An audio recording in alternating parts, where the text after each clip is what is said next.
Chapter 563. You're no match for them, go back. Yu Qianzhou's angry roar came to an abrupt end, but it was too late. As soon as the two fellows' flying swords shot out, the two masked men raised their swords and slashed out two sharp sword qis. Not only did the sword qis have an astonishing momentum, but it also directly cut the two flying swords into two pieces.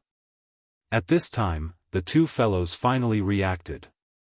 The opponent's cultivation level was much higher than theirs.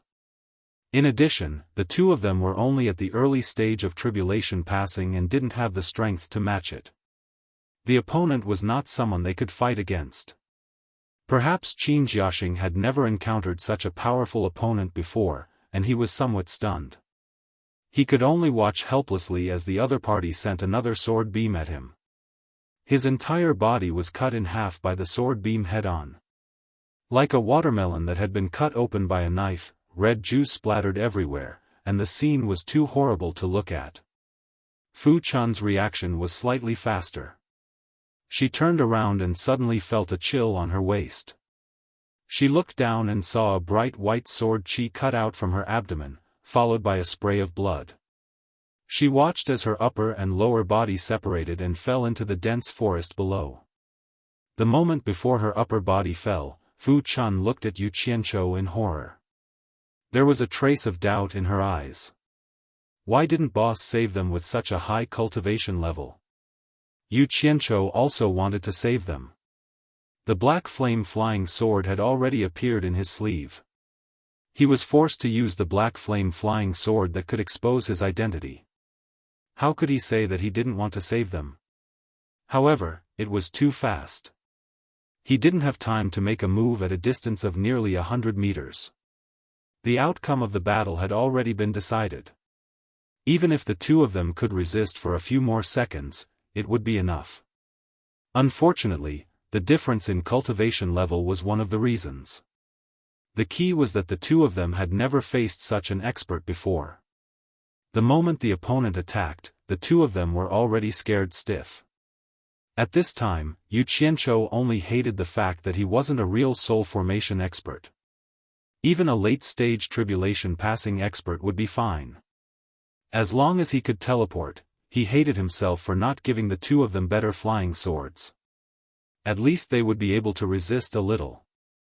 Nia Sheng, who was fighting fiercely against the two masked men, had actually been observing them. Yu Qianzhou's suspicions were not wrong. This was indeed a trap. However, it could not be said to be a trap. It was just a test by Sikongju. Although it was rumored that Niu Yud was a spirit-severing expert, Guan Zhongkai was quite sure of it. Sikongju also believed that Niu Yud was a spirit-severing expert. However, Yin Baikong had always been suspicious. A spirit-severing Niu Yud? With his experience in the cultivation world, how could he not have heard of it? After receiving Niu Yud's portrait, he realized that he had never seen him before. Yin Baikong found it strange. How could a spirit-severing cultivator not show his face in the cultivation world? If he were to say that he was ignorant, then fine. Bai Changchun is the most senior person in the cultivation world, right? However, during Bai Changchun's appointment at the East Sea, all the masters of the soul formation stage had gathered, except for Wen Lanfeng, but none of them had seen this person.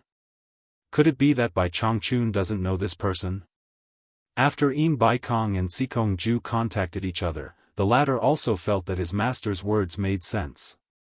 In the end, Yin Baikong ordered, rumors may not be trustworthy. Think of a way to test this Niu Yud's depth and see if he is a spirit-severing expert. This will make it easier for us to make a decision in the future. Yin Baikong's plan could not be said to be bad. If he was really a spirit-severing expert, it would be worth it to invite him to join the World Commerce Association. If he wasn't, then I won't be polite. I'll use this chance to directly capture him. I don't even need to give him a single spirit stone. Moreover, I'll make him spit out what he swallowed in the past. As for the limit-breaking pill, as long as Niu Yud is in my hands, I don't have to worry about not being able to pry his mouth open. Even if I can't pry his mouth open, at least the item won't fall into other people's hands. Sikong-ju deeply agreed and immediately planned this scene. The 30 early-stage tribulation passing guards actually didn't know anything and were truly doing their duty. The 6 late-stage tribulation passing masked men, including Niesheng, were all Sikong-ju's direct disciples. As the main characters, the 7 of them naturally knew the plot. However, plans couldn't keep up with changes. Who would have known that the 6 disciples lying in ambush would alarm a flock of birds? In reality, although Sikong-ju was prepared to sacrifice some of these 30 guards, he didn't plan to let them pay such a huge price and cause them to be completely wiped out. The World Commerce Association's influence was not bad, but nurturing 30 early-stage tribulation-passing experts was not an easy task. After all, it required time to accumulate. The original plan was for Niesheng to bring Niu Yud to the sky above the ambush location and the people below would suddenly attack Niu Yud and Niesheng. If Niu Yud was really very powerful, Niesheng would pretend to be injured to delay him. The attackers would quickly break out of the encirclement and in the process, they would kill a few guards to wash away the suspicion on the World Commerce Association. On the other hand, if the rumors were wrong and Niu Yud wasn't much, they would definitely reveal their ferociousness and capture him. The 30 guards would naturally be fine. Who knew that there would be such a big mistake? Niesheng and his martial brothers, who were pretending to fight vigorously, secretly complained. The remaining guards, on the other hand, were in a killing frenzy and fought with their lives on the line. Little did they know that if they hadn't secretly let them go, they would have been finished long ago. As a last resort, in order to complete their master's arrangements, 2 of them decided to take the risk. That was why Fu Chun and Qin Jiaxing were killed.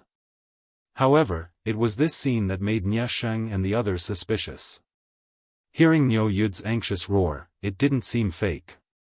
If he really was a soul formation expert, why didn't he help them? When the group of loose cultivators saw that Fu Chun and Qin Jiaxing had been killed, they immediately turned around and ran, afraid that they would be implicated. The black fire-flying sword in Yu Qianzhou's sleeve hid back into his body. A smile appeared on his face, a smile that was abnormally sinister. After the 2 masked men killed the 2 people blocking their way, they quickly rushed over. Seeing that they were only a few dozen meters away, just as they were about to attack, they saw Niu Yud clench his fists and reveal a mouth full of eerie white teeth. Ah! Yu Qianzhou spread his arms and roared with a sinister expression. His roar was filled with sorrow and helplessness. Speaking of Yu Qianzhou, he was famous in the cultivation world for being cruel and merciless. It was not an exaggeration to say that he killed without batting an eye. It didn't matter how cruel or evil others were to him. He liked this kind of people the most. He could bear all the vicious and evil tricks because he never thought of himself as a good person. However, the only thing he couldn't bear was when other people treated him well sincerely. Even if they treated him well sincerely, he would feel that it would be hard to repay them. To him, there was nothing heavier than this in this world. In his previous life, he had been rolling around in dirty water. What bad things had he not done? He had long felt that he wasn't a good person. He was evil inside and out, and his heart had long become numb. However, once he met someone who treated him well sincerely, he would suddenly wake up and feel that he was still human. Therefore, he cherished this kind of relationship and carefully protected it in every possible way.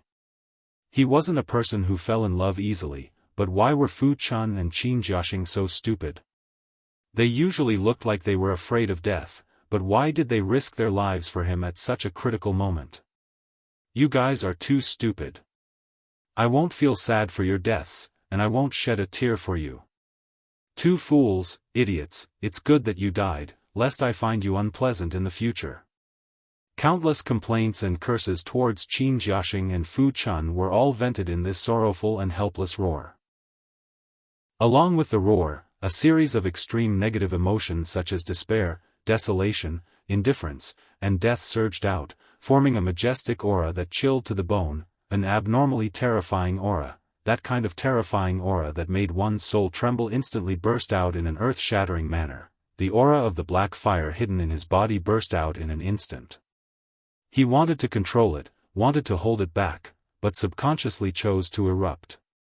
The area within a radius of a few miles was instantly filled with an icy and frightening aura. It was originally a sunny day, but the area within a radius of a few miles seemed to have turned into a patch of dusky gray. It was as if the netherworld had opened up a door here. All the insects, birds, and beasts within a radius of a few miles didn't even have the chance to escape. They were instantly frozen to death. The battle on the other side stopped, and everyone looked over while trembling. They didn't understand what was going on. Nia Sheng looked at Yu Qianzhou, who was roaring angrily with his arms wide open, in horror. His heart sank, and he subconsciously felt that his probing this time was too absurd. He had offended someone he shouldn't have. He finally experienced the kind of terror that big senior brother Guan Zhongkai had described. It seemed to be even more terrifying.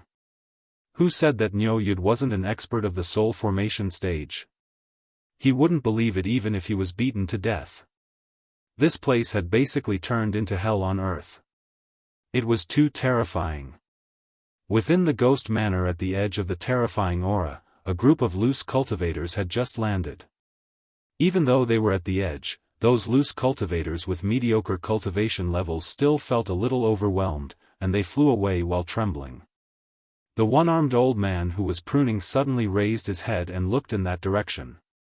The shock in his eyes was difficult to conceal. He didn't know which expert was able to emit such a terrifying aura. Could it be Bai Changchun? No, this wasn't Bai Changchun's aura. It was completely different. A loose cultivator flew past him, and his single arm grabbed onto his shoulder with lightning speed. That loose cultivator said in horror, "Senior, what are you trying to do? Speak, what's going on over there?" The one-armed old man asked for the first time. "You're not mute." That loose cultivator hurriedly corrected himself in shock. It's Senior Niu Yud who was ambushed by unknown masked people. Fu Chun and Qin Jiaxing were killed. That's all I know.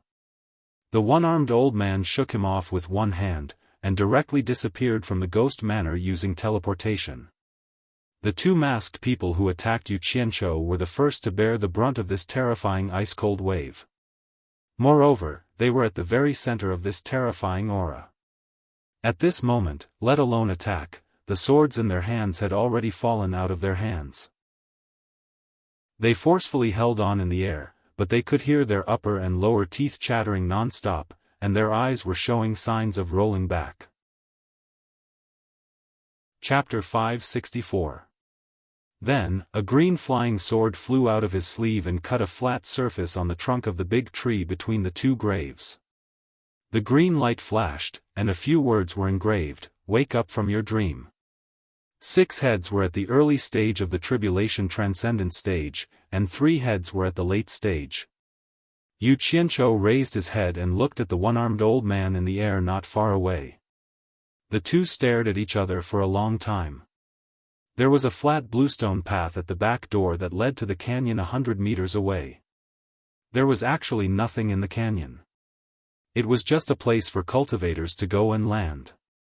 The main reason was that they were afraid that the cultivators would come and go too shockingly, scaring the mortals. In a slightly flat place in the forest, he found a big tree. On both sides of the tree, he slashed out 2 deep pits with his palms. Then, he released 2 clouds of golden mist into the 2 pits. In the blink of an eye, 2 golden coffins appeared in the 2 pits. Was he still human? The one-armed old man asked himself. The consequences could be imagined, but he didn't dare to say anything to save them. The consequences of revealing the secret would probably anger Niu Yud.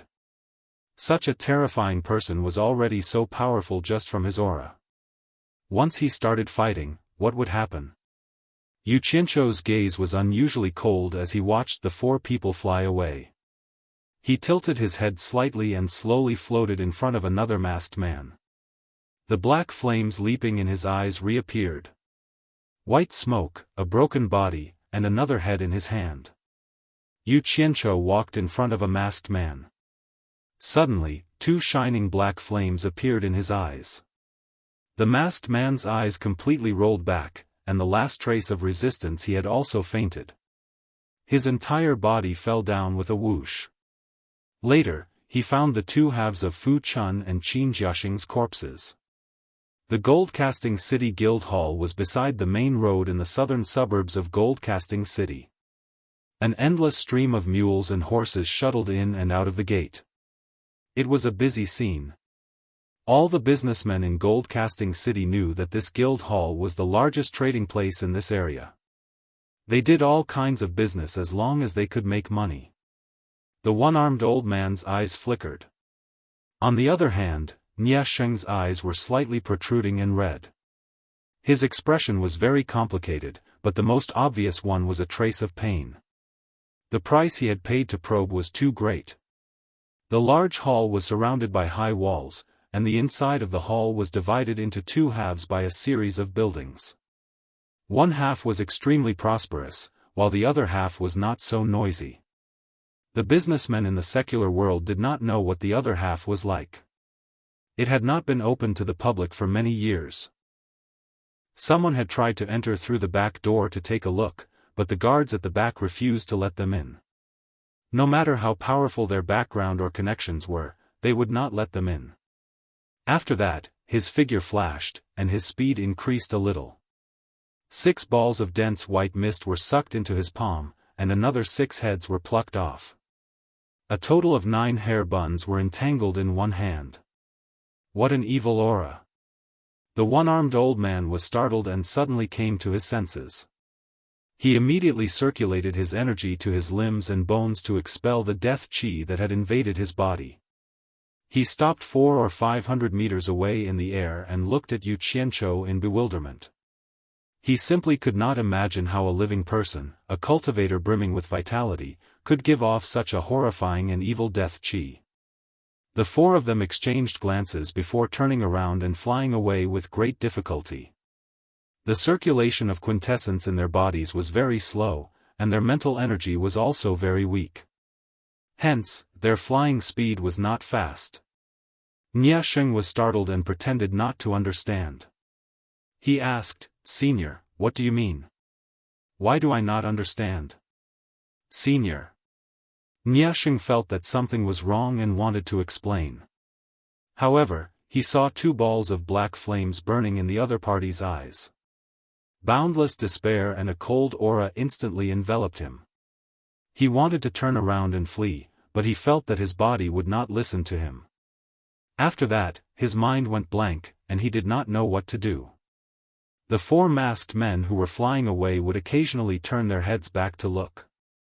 When they saw this horrifying scene, they did not dare to turn back and flew away with all their might. He grabbed the 2 hair buns on his head with one hand and floated towards Nie Sheng expressionlessly. That person's body turned into a dried corpse in the blink of an eye. However, the head that was grabbed was still intact. His shriveled body, which had shrunk to twice its original size, dangled in the loose clothes beneath his head, swaying leisurely. The scene was extremely strange. Yu Qianzhou swept a glance at them and said indifferently, "Sikong Ju is really ruthless. No wonder his name has the word Ju in it. It's a pity that these dozens of loyal and devoted disciples didn't even know what happened until they died." He put down his arms and the anger on his face disappeared without a trace. Yu Qianzhou's face was as calm as still water. There was not a single trace of emotion on his face. "Hurry up and leave. Don't hesitate. Leave before Niu Yud kills us. If we're late, none of us will be able to leave." Nie Sheng transmitted his voice to the 4 of them and roared hysterically. However, he still had to pretend to look at them with hatred on his face. In reality, he was suspecting that with Niu Yud's terrifying cultivation, the 4 of them might not be able to escape. Little did they know that the front was a place that did business for the secular world. The back was a place that only did business for the cultivation world. It was not a place that ordinary mortals could reach. This was the World Commerce Association branch that was famous in the cultivation world. He strolled in the air and walked towards the two dazed masked men. His gaze towards the two of them was filled with a deathly stillness and emptiness, as though there was nothing there. He had never seen such a stealthy method of killing people. It was as though he was casually picking off someone's head. Especially the scene of the body turning into a dried corpse, it was a little disgusting to look at. The closer he got, the more dazed he became. His soul fire was constantly shrinking, as though it could be extinguished at any moment. The life force in his body was being stripped away bit by bit, replaced by an aura of death. Niashing stared at Yu Qianzhou with fear as he walked towards his two junior brothers who were in a deadlock in the air. What would happen to his two junior brothers? The moment the one-armed old man entered the sinister and terrifying area, his heart also trembled. This strange aura did not suppress the human body first. Instead, it suppressed the soul and mind that no matter how high one's cultivation was, it was difficult to resist. Gazing at the two golden coffins, Yu Qianzhou sighed and said, "I'm sorry, but this is all I can do for you. Brothers, have a safe journey." With that said, he waved his palm and the soil returned to its original position. He then patted them firmly. With a light stamp of his foot, the flying sword he was standing on flipped up and flashed into the storage bag at his waist. Niashing resisted looking at the two heads in his hands. He cupped his hands and said while shivering, "Senior is mighty and killed the enemy in one move. Our World Commerce Association will definitely work together to capture those who escaped. We won't let them escape." Senior, could you restrain your aura a little?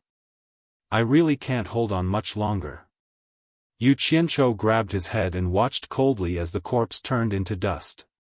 He carried the two separated corpses and put them neatly together in the two golden coffins. Then, the golden mist rose again and sealed the two golden coffins tightly. It was so seamless that not even a crack could be found. There were protruding lines on the front of the golden coffins. They were Fu Chun and Qin Jiaxing. Remember to tell them the truth when you go down, lest they die with everlasting regret. Yu Qianzhou said indifferently. He didn't dare to go any closer. The closer he got, the more he found that even his strong willpower was gradually wavering. Not long after he left, the one-armed old man rushed into the forest and landed. He looked around and his gaze fell on the two new piles of soil. He slowly walked over and looked up at the words on the tree trunk thoughtfully. He didn't know what he was trying to express. The blue flying sword flew back into his sleeve. Yu Qianzhou's expression was cold. He didn't look back anymore and resolutely turned around. He walked to a nearby place, picked up the 9 heads with one hand and flew out of the dense forest. Most of the cultivators who came here to trade could abide by the rule of not disturbing the world. This was also a rule that everyone in the cultivation world followed. Whether they came or left, everyone would come and go through this guarded canyon. Yu Qianzhou slightly shook his arm, and with a whoosh, the dried corpse turned into dust that scattered into the forest below. A complete head was in his hand. He absolutely couldn't let such a terrifying expert become the World Commerce Association's opponent. Niashing instantly made the decision to abandon his two juniors. He turned around and sent a voice transmission to the remaining 4 juniors with difficulty, "Go. You guys go quickly. This Niu Yud's cultivation is probably several levels higher than Master's. He's not someone we can deal with. Quickly go back and tell Master the news so that Master can prepare." Failure, pain, and sorrow took turns to strike at his heart. A wasted life made one sigh with emotion and feel powerless. His entire being gradually sank into a kind of despair, becoming more and more desperate. It was as if there was a voice calling out to him, telling him to let go of all his burdens and close his eyes to follow it. It was like the call of the Grim Reaper from the Netherworld.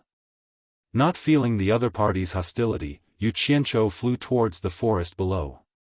After he landed, he threw the 9 heads with their hair tangled together on the ground. Then, he flew around the forest again. The 4 masked men looked at the other 2 with a gaze that clearly asked, what should they do? There were only 6 guards left out of the 30. Because their cultivation wasn't high, they had already entered a semi-conscious state and were slowly becoming shorter. A hand just happened to reach out and grab the person's hair bun. The masked man emitted a cloud of white smoke with a whoosh and entered the hand that grabbed the person's hair bun. In the canyon, a few people left and a few people landed. It was originally a place where they wouldn't disturb each other. But at this moment, it caused a commotion. Those who wanted to leave stopped and looked at the person who had just landed on his sword. There was nothing special about this person, but the thing in his hand was relatively special, 9 heads with disheveled hair.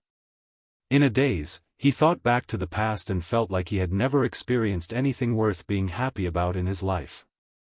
But he knew that he clearly had, but he just couldn't remember it. The only thing he could remember was failure after failure, as well as every pain and sorrow. The sad past that he didn't want to remember appeared so clearly in his mind as if it had just happened. Chapter 565. The few of them looked over and saw a person carrying a pile of items on the bluestone road outside. Behind him was a large group of people, aggressively pressing over. No matter how they looked at it, it seemed like they were here to cause trouble. Damn it! Did this person come to the World Commerce Association to find trouble? Below, Sikongju, whose hair was slightly white, stood in the hall with his hands behind his back. The 4 disciples, Hu Tianbao, Zhang Zuansheng, Ong Rong, and Wang Luhui, were lying on their chairs with pale faces as they recounted the ambush on Niu Yud. Especially when they talked about the scene where Niu Yud showed his might, the 4 of them couldn't help but shiver.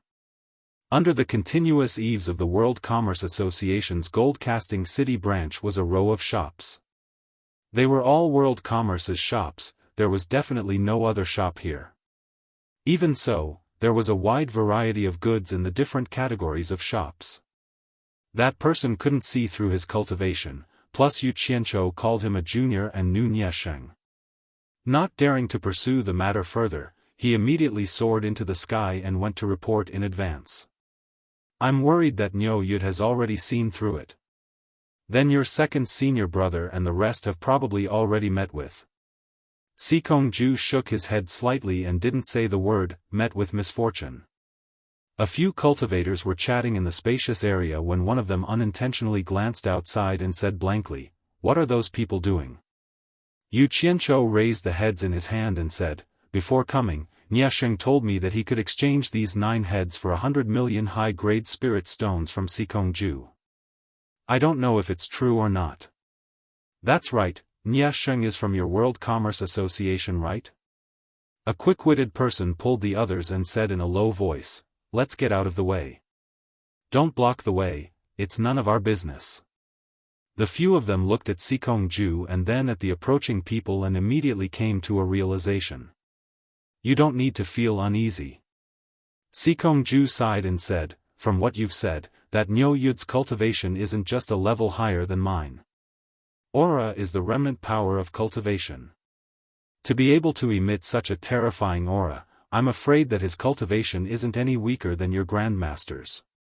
Looks like your eldest senior brother's words that day weren't made up to absolve himself from responsibility. I can only blame my poor judgment for harming 8th and 9th brother. I'm worried. The 10 disciples he had painstakingly trained had always been his right-hand men in handling the affairs of the World Chamber of Commerce.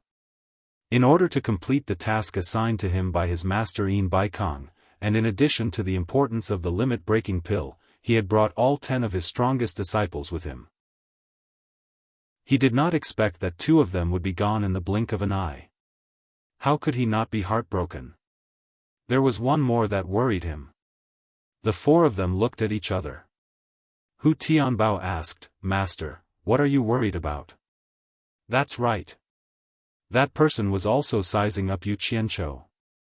When he realized that he couldn't see through his cultivation, his tone became slightly more polite. I'm not sure either. In short, it's a bunch of bastards. Yu Qianzhou looked at the things in his hands and said indifferently, "These guys ambushed Niu Yud and Nia Xing outside the Ghost Manor. Don't you think they deserve to die?" Whispers rang out in the valley. Someone actually brought 9 heads here. It seemed like he was trying to ruin the World Chamber of Commerce's business. What surprised everyone even more was that the scene in front of them showed that, the dignified soul formation expert, the number 2 person of the World Chamber of Commerce, Sikongju, had come to meet this person. The group of people in the valley followed behind Yu Qianzhou.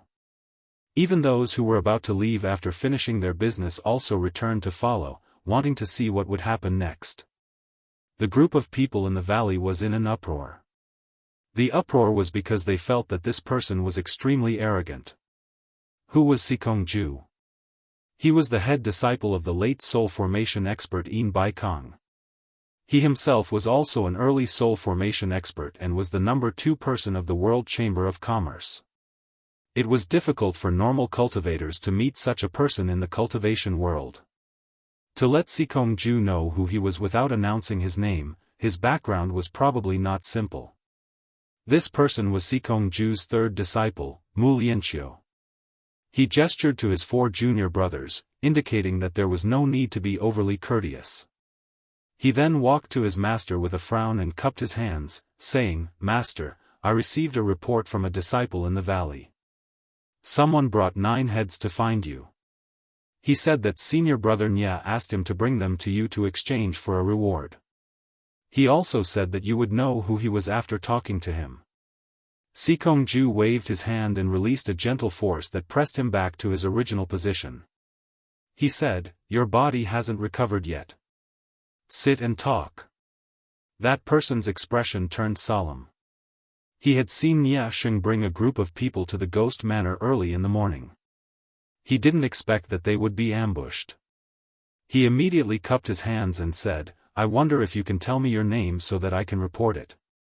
The person who came was actually familiar with Second Martial Uncle, so he naturally had to treat him seriously. "It should be Niu Yud."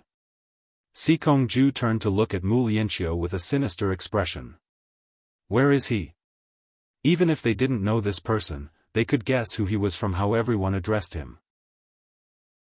He was the famous soul formation expert of the World Commerce Association, Sikongju. What made them nervous was why was he staring at them? "I hope so." Just as Sikongju let out a long sigh, they heard hurried footsteps coming from outside. When a middle-aged man came in, Hu Tianbao and the other 3 shouted, "Third martial brother." "He's reported to be walking over from the valley," Mu Lianqiu replied. As he spoke, he kept sizing up the 9 heads in the man's hand. Unfortunately, their faces were covered by messy hair. 2 of their faces were even covered by black cloth, so they couldn't see their faces clearly. He couldn't help but ask, "Whose heads are these 9 heads?" Sikongju could easily see the deep fear in his disciple's eyes. He pondered and said, "So that means that Niu Yud's cultivation has indeed reached the soul formation stage?" "That's right. With our strength, it's not worth the soul formation expert to look at us for so long." The few of them hurriedly moved to the sides. As long as you could afford it, you could buy almost anything here other than rare items that were hard to find in the world. Even if you didn't have something for the time being, as long as you paid a deposit, the goods could be transferred very quickly. There weren't many people here, but there were at least 100 cultivators wandering around. There were customers in front of the row of shops. In the middle of the shop was a large open door. There were people guarding it, and no one was allowed to enter or leave. "Master, forgive disciple for speaking bluntly." Hu Tianbao, who was sitting at the head of the table, struggled to stand up and speak. This was all thanks to the powerful trading network that the World Commerce Association had set up in the cultivation world. It lived up to its reputation. At the same time, there were shops that specialized in buying things. As long as it was something worth buying or selling, it would all be bought. The World Chamber of Commerce still had many branches like this throughout the cultivation world. "Master, it shouldn't be as bad as you think." Hu Tianbao analyzed. With that Niu Yud's cultivation, he could have taken our lives effortlessly, but he didn't do so. Since he could even let us go, even if he saw some clues, he probably wouldn't make things difficult for second senior brother. Second martial uncle? That person's face was filled with respect, but when he heard this guy directly call his martial ancestor Sikongju's name, his face changed and his tone became a little stiff. That's right, second martial uncle is the manager of this branch. Yu Qianzhou looked around and his gaze fell on Sikongju. He snorted. I don't see any other soul formation cultivators here. You're the only one who barely makes it. Needless to say, you're Yin Baikong's eldest disciple. What's your name again? Actually, it would be strange if he could see through Sikongju's cultivation. But he could guess it even if he used his butt. Not to mention, he had heard someone call Sikongju senior earlier. Sikongju's heart thumped. Indeed, what he feared had come true. Hu Tianbao and the others looked at each other with pale faces. It's fine if I don't say my name. It's not something a junior like you has the right to ask. Yu Qianzhou's words were filled with arrogance. He glanced at him expressionlessly and said, Go tell Sikongju that I brought a few heads to claim my reward. He will naturally know who I am. Finishing, he carried the 9 heads and walked out of the canyon. When the spectators saw Yu Qianzhou, they were instantly dumbfounded. Speaking of killing people, who hadn't done it before?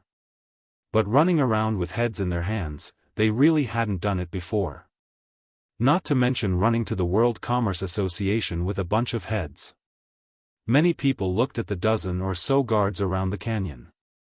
A person flashed down from the top of the canyon and landed in front of Yu Qianzhou. He said in a deep voice, The World Commerce Association welcomes friends from all over the world to do business. I wonder what does friend mean by bringing a few heads here? Thank you, Master. Hu Tianbao cupped his hands gratefully and said uneasily, Master, forgive disciple for speaking bluntly. I'm afraid Niu Yud's cultivation is even higher than Master's. In the inner hall of the gold casting city branch, Yin Baikong's portrait hung on the wall in the middle of the hall. From this portrait, he looked much more elegant than Yin Baikong himself. He had the air of an immortal. You're from the World Commerce Association? Yu Qianzhou glanced at him and found that he was the same as him. He was also in the early stage of tribulation passing. The two of them walked to the center of the hall. When they were a few meters apart, they stopped and sized each other up. Yes. Hu Tianbao and the others accepted the order and stood up to walk towards the back of the hall. Let's go and take a look first. Just as the master and disciple walked to the door, Sikongju suddenly stopped and turned his head, saying, You 4, go hide in the secret room for now. Finishing, he quickly walked away. How could a person worthy of Sikongju's personal appearance be an ordinary person? Everyone immediately whispered to each other, trying to guess this person's background. Everyone also looked at Yu Qianzhou and found that he was indeed very unfamiliar. At this moment, they heard a wave of flattery coming from behind them. Senior Sikong was being called out non-stop. Looking back, they saw 2 people standing outside the large open door in the middle of the shop. The person standing at the front had white hair and a sinister expression as he looked over. People continuously went over to pay their respects, but this person remained indifferent and didn't move at all. He just stared straight at them. On the bluestone path between the canyon and the gold-casting city branch, Yu Qianzhou expressionlessly walked in front with 9 heads in his hands.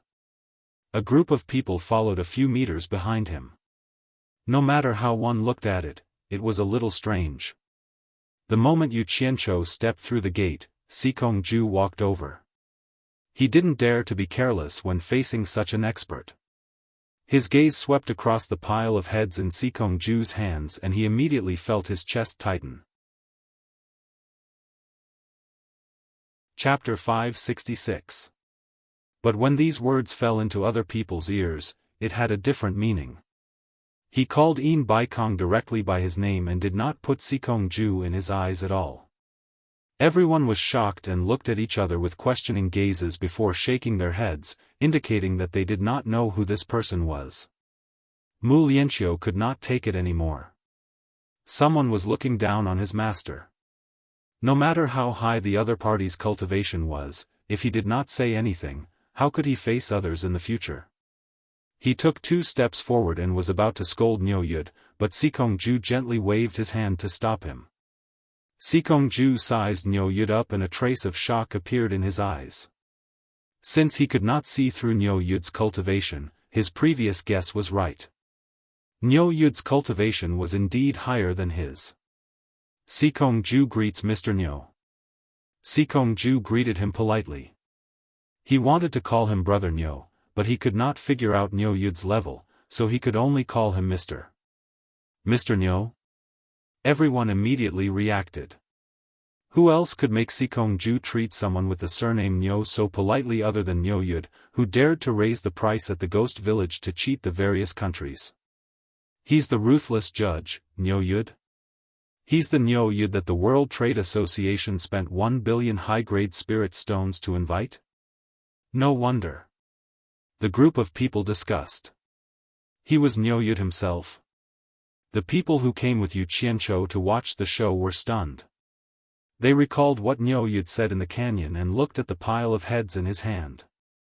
They could not help but wonder who was so daring to attack the ruthless judge. They were really courting death. TSK. My eyes are pretty good. You are indeed Yin Baikong's eldest disciple. Yu Qianqiu nodded. At this time, most of the group's gazes were fixed on the 9 heads, trying to identify who these people were. They actually dared to attack a soul formation cultivator. It was obvious. Someone who could make the World Trade Association spend 1 billion and who could make Sikongju personally come out to welcome them must be at the level of a soul formation expert. Mu Lianqiu looked at the 2 masked heads.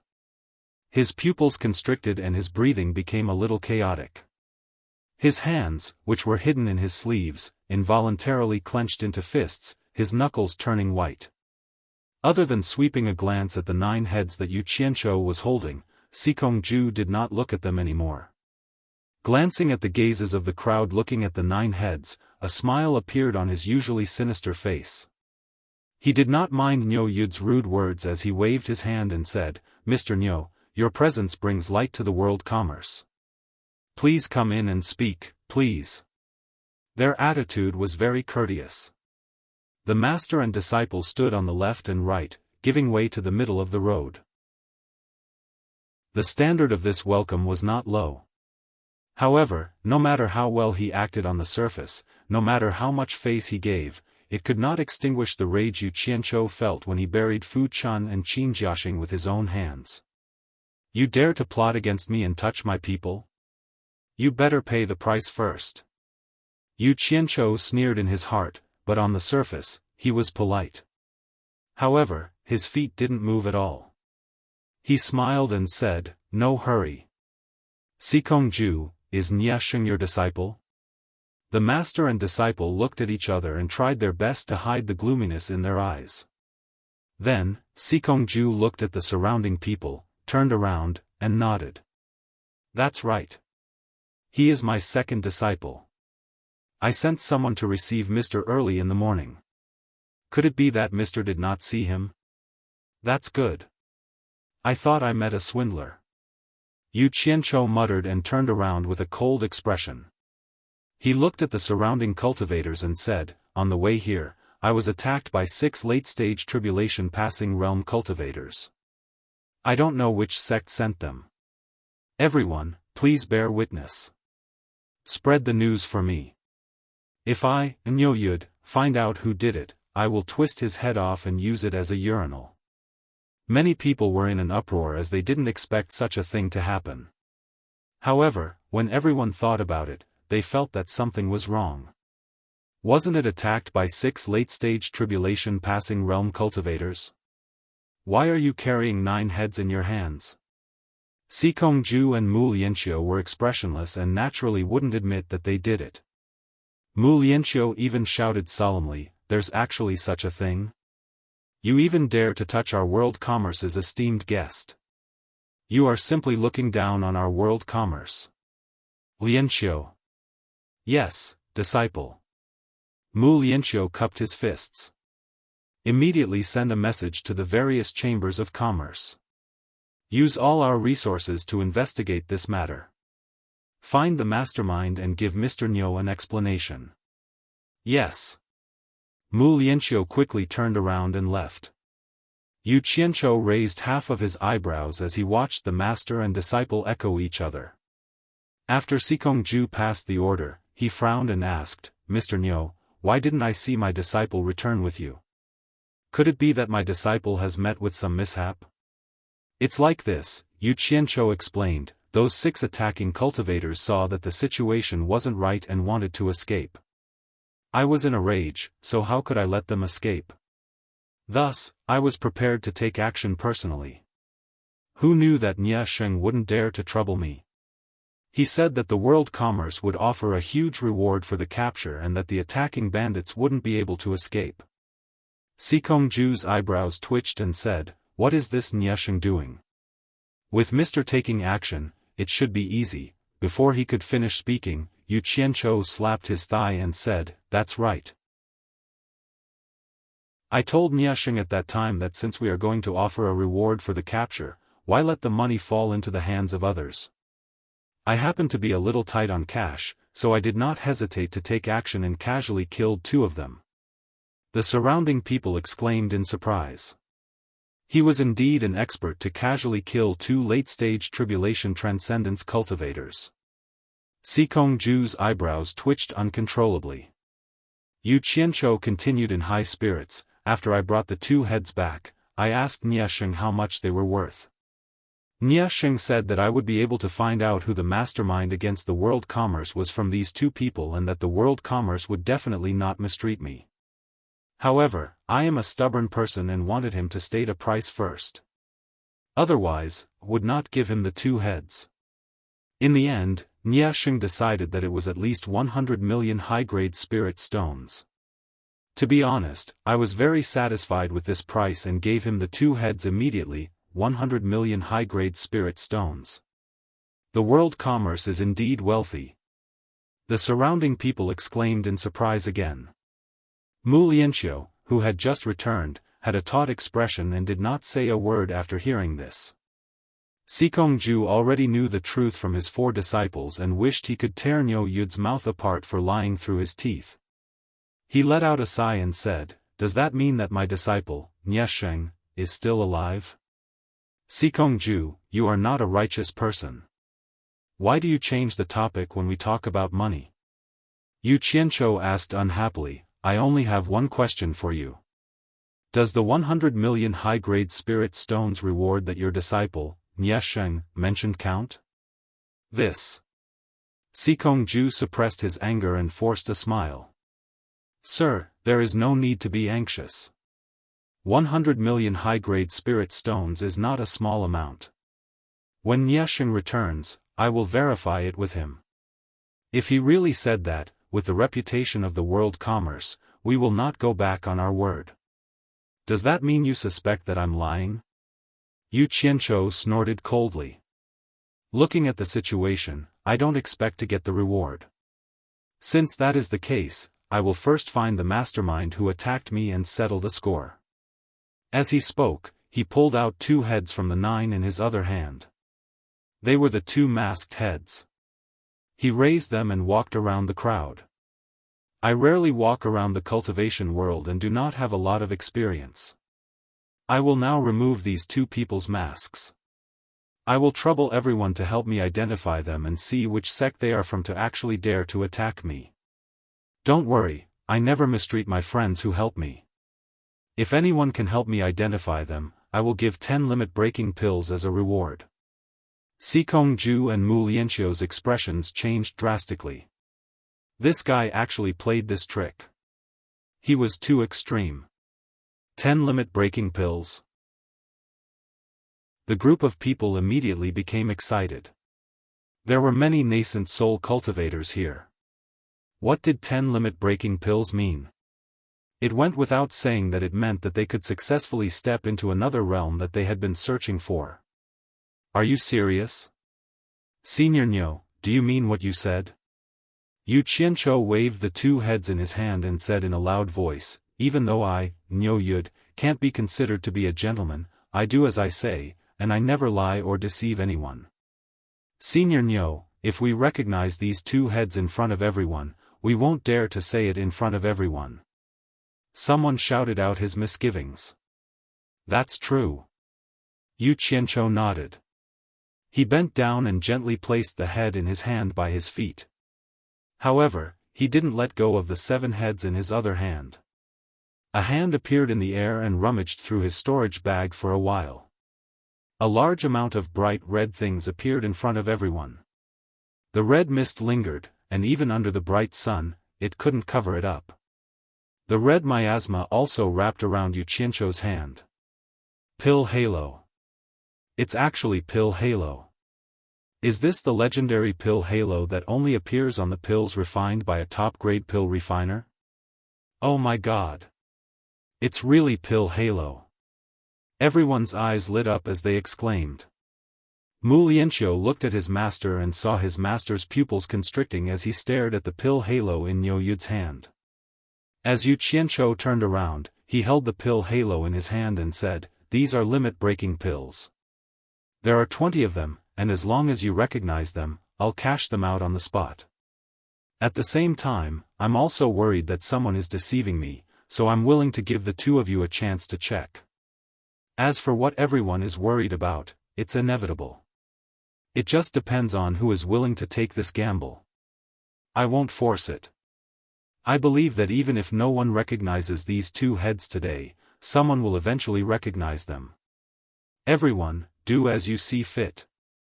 After he finished speaking, he stuffed the limit-breaking pills into his storage bag and bent over to remove the scarves on the 2 heads.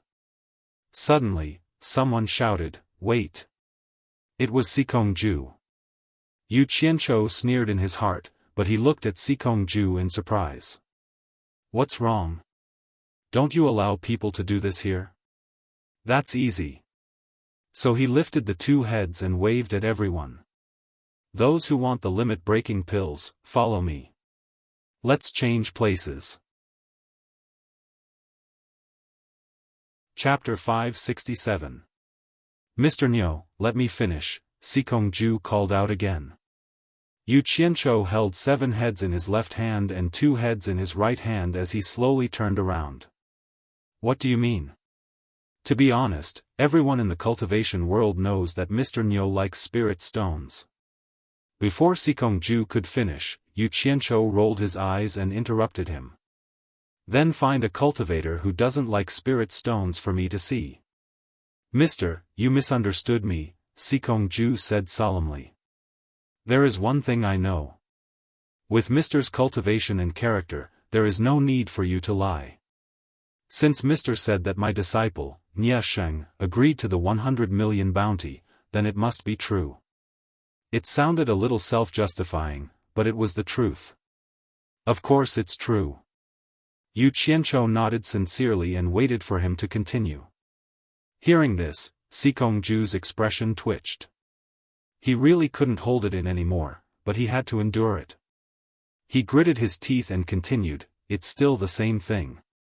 The world commerce's reputation is the most important. Since my disciple agreed to the 100 million bounty, as his master, I have to honor it." Everyone was in an uproar again.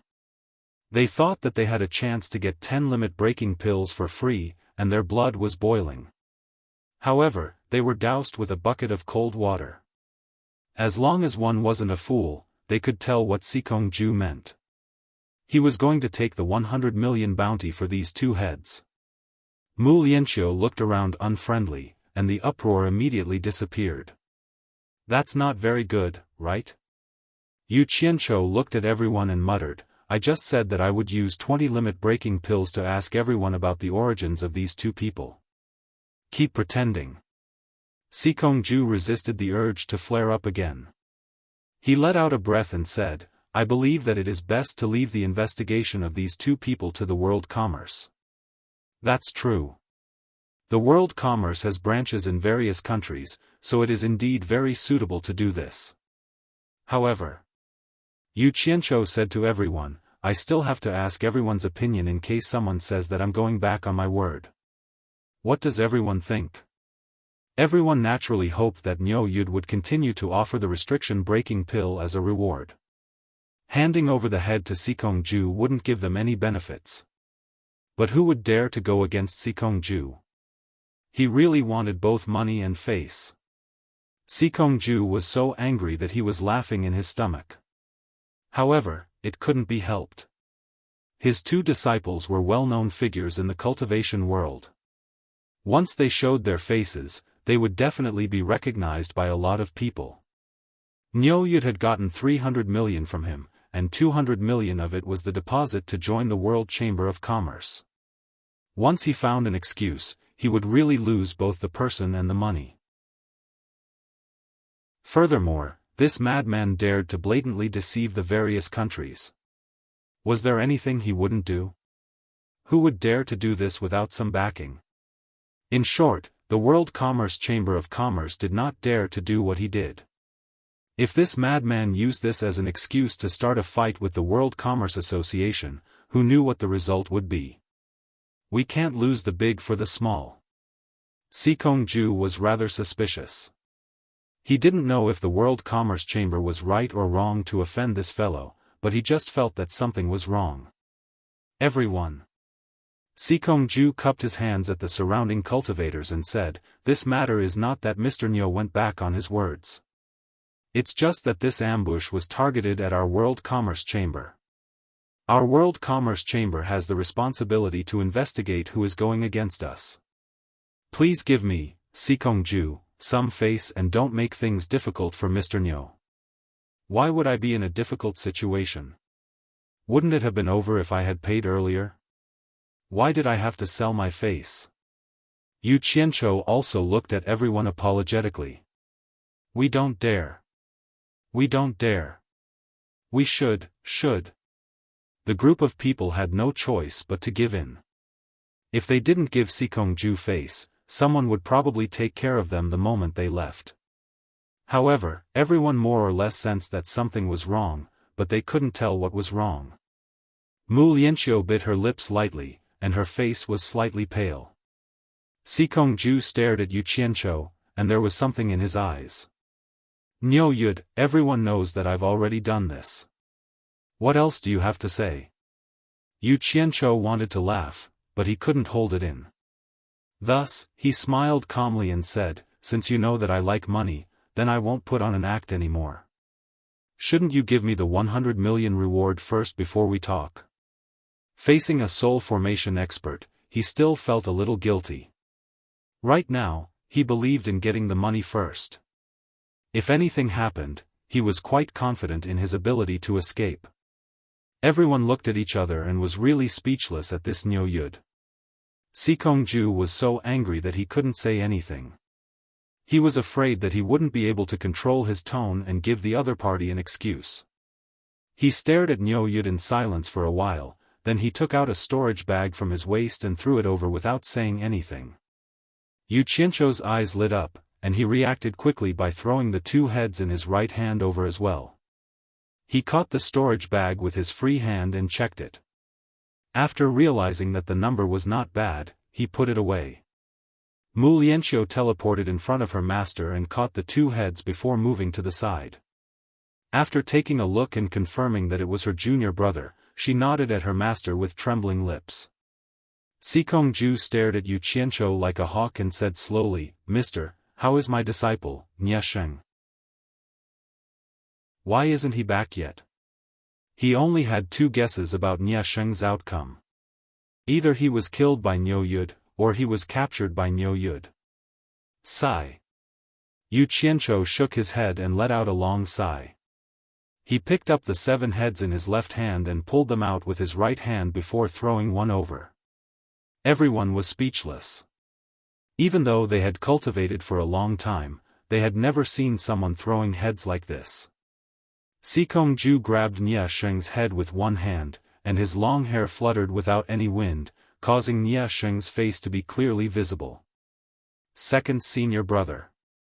Mu Lianqiu couldn't help but call out. Niu Yud, you better give me an explanation. Xikong Ju yelled. He couldn't hold back his killing intent anymore and burst out. The entire place was filled with killing intent, which scared the surrounding people. A soul formation stage expert was showing his prowess. Yu Qianzhou almost lost his footing due to the killing intent. Although he managed to stabilize himself, he felt that he couldn't breathe. His heart was gradually filled with anger. Using your power to suppress others? I want to see whether your early-stage soul formation aura is stronger, or my netherworld ghost flame aura is stronger. Yu Qianzhou squinted his eyes, and a horrifying aura surged out from his body, covering Xikong Ju like a raging wave. The temperature of the entire place instantly dropped to freezing point. It was clearly a sunny day, but there was a dense fog. Coldness, despair, death, and a series of extremely negative emotions filled the place. Xikong Ju, who was the main target of the horrifying aura, widened his eyes in horror. He actually trembled and took a step back. How could he have the energy to maintain his explosive aura? He was using all his strength to defend against the deathly aura that was devouring his life force. Mu Lianqiu, who was too close to his master, was immediately implicated.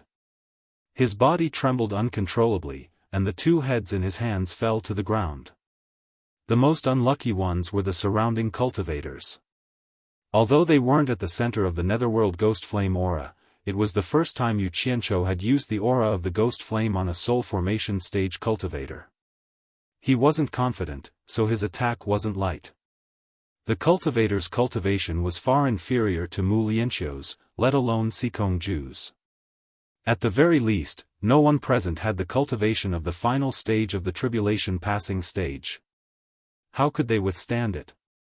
All of them immediately fainted and fell to the ground. No one was spared.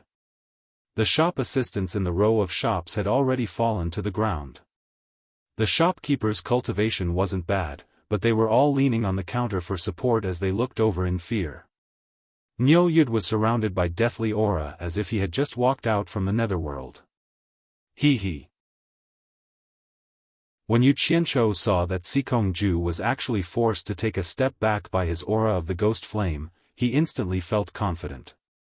He snorted and said, Xikong Ju, how dare you yell at me? Are you tired of living? Glancing at Xikong Ju's storage bag, he really wanted to use the star-absorbing technique to kill Xikong Ju and reap a sum of money. However, he held back after thinking about it.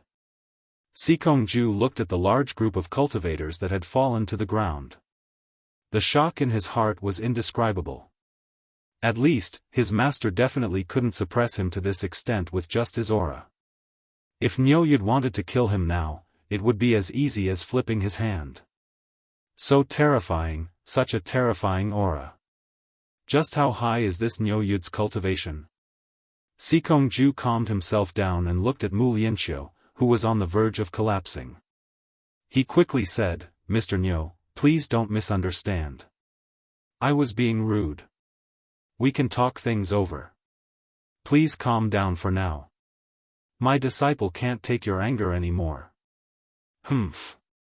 Yu Qianzhou snorted, and the eerie aura in the area instantly retracted into his body. The surroundings returned to being sunny under the blazing sun. Plop. Without that terrifying aura, Mu Lianqiu slumped to the ground. His face was pale as he gasped for breath under the sunlight. The shopkeepers in the shops also softened. At this moment, only Yu Qianzhou and Xikong Ju were still standing. The latter was indeed a soul formation expert. With his powerful cultivation, he quickly forced out the deathly aura in his body. Under the sunlight, it dissipated like ashes. Although he had recovered, he still looked at Yu Qianzhou with lingering fear. This person was too terrifying. Yu Qianzhou raised his hand and threw the 6 heads to Xikong Ju's feet. Then, he spread his arms and a series of groans could be heard. Gray mist rose from the bodies of the cultivators that were lying on the ground and spiraled into Yu Qianzhou's body. Afterward, the group of people slowly woke up and struggled to get up while panting. All of them looked at Yu Qianzhou in fear. Chapter 568. The scene before they fainted would probably be unforgettable. The despair under the pressure and the bone-piercing coldness, they had never seen such power before. A true expert. Before even making a move, just his aura alone was unstoppable. Now, everyone finally understood why Niu Yu dared to offend the masses and brazenly swindle money in the ghost manner. He indeed had the ability to do so and wasn't afraid of anyone finding him for revenge. Mu Lianxiu stared at the heads on the ground in a daze. She recognized them all as her own people. Sikongju also stared at the 9 heads on the ground silently. 3 of them were his disciples. As the number 2 of the World Commerce Association, when had he ever suffered such humiliation? He clearly knew the murderer was in front of him, but he didn't even dare to mention revenge. Ah! That head is Nie Sheng's? Someone accidentally saw it and let out a cry of surprise. It attracted everyone's attention and everyone gasped. They finally understood why Sikongju flipped out at Niu Yu. His disciples were killed. Could it be Niu Yu? Everyone looked at Yu Qianzhou in bewilderment. Everyone, don't look at me. I didn't kill them. Yu Qianzhou looked around and denied it. He coughed and explained, after we were ambushed, we continued on our way. Who knew that we would be ambushed by a group of people? The people who ambushed us this time were extraordinary. One of them actually fought to a draw with me. Sigh. Because I was held up by that person, I couldn't help Nie Sheng and the rest. In the end, I could only watch as they were harmed. Luckily, I used all my strength and managed to snatch back the heads of Nie Sheng and the rest. How shameful. After speaking, he glanced at the doubtful crowd. As for whether they believed him or not, it wasn't something he had to worry about. The key was to have an explanation so that Sikongju could step down. The scene was silent. Sikongju took a deep breath and said to Mu Lianxiu, keep the head and try to find the mastermind as soon as possible to take revenge for the dead disciple. Mu Lianxiu replied, yes. She picked up the head on the ground and left. I was rude just now. I hope sir doesn't take offense. Sikongju apologized with a gloomy expression. Although he looked calm on the surface, his heart was bleeding. After all, Nie Sheng is your disciple. Alright, let's not talk about this anymore. Let's get down to business. Yu Qianzhou waved his hand generously. Mister, please come in.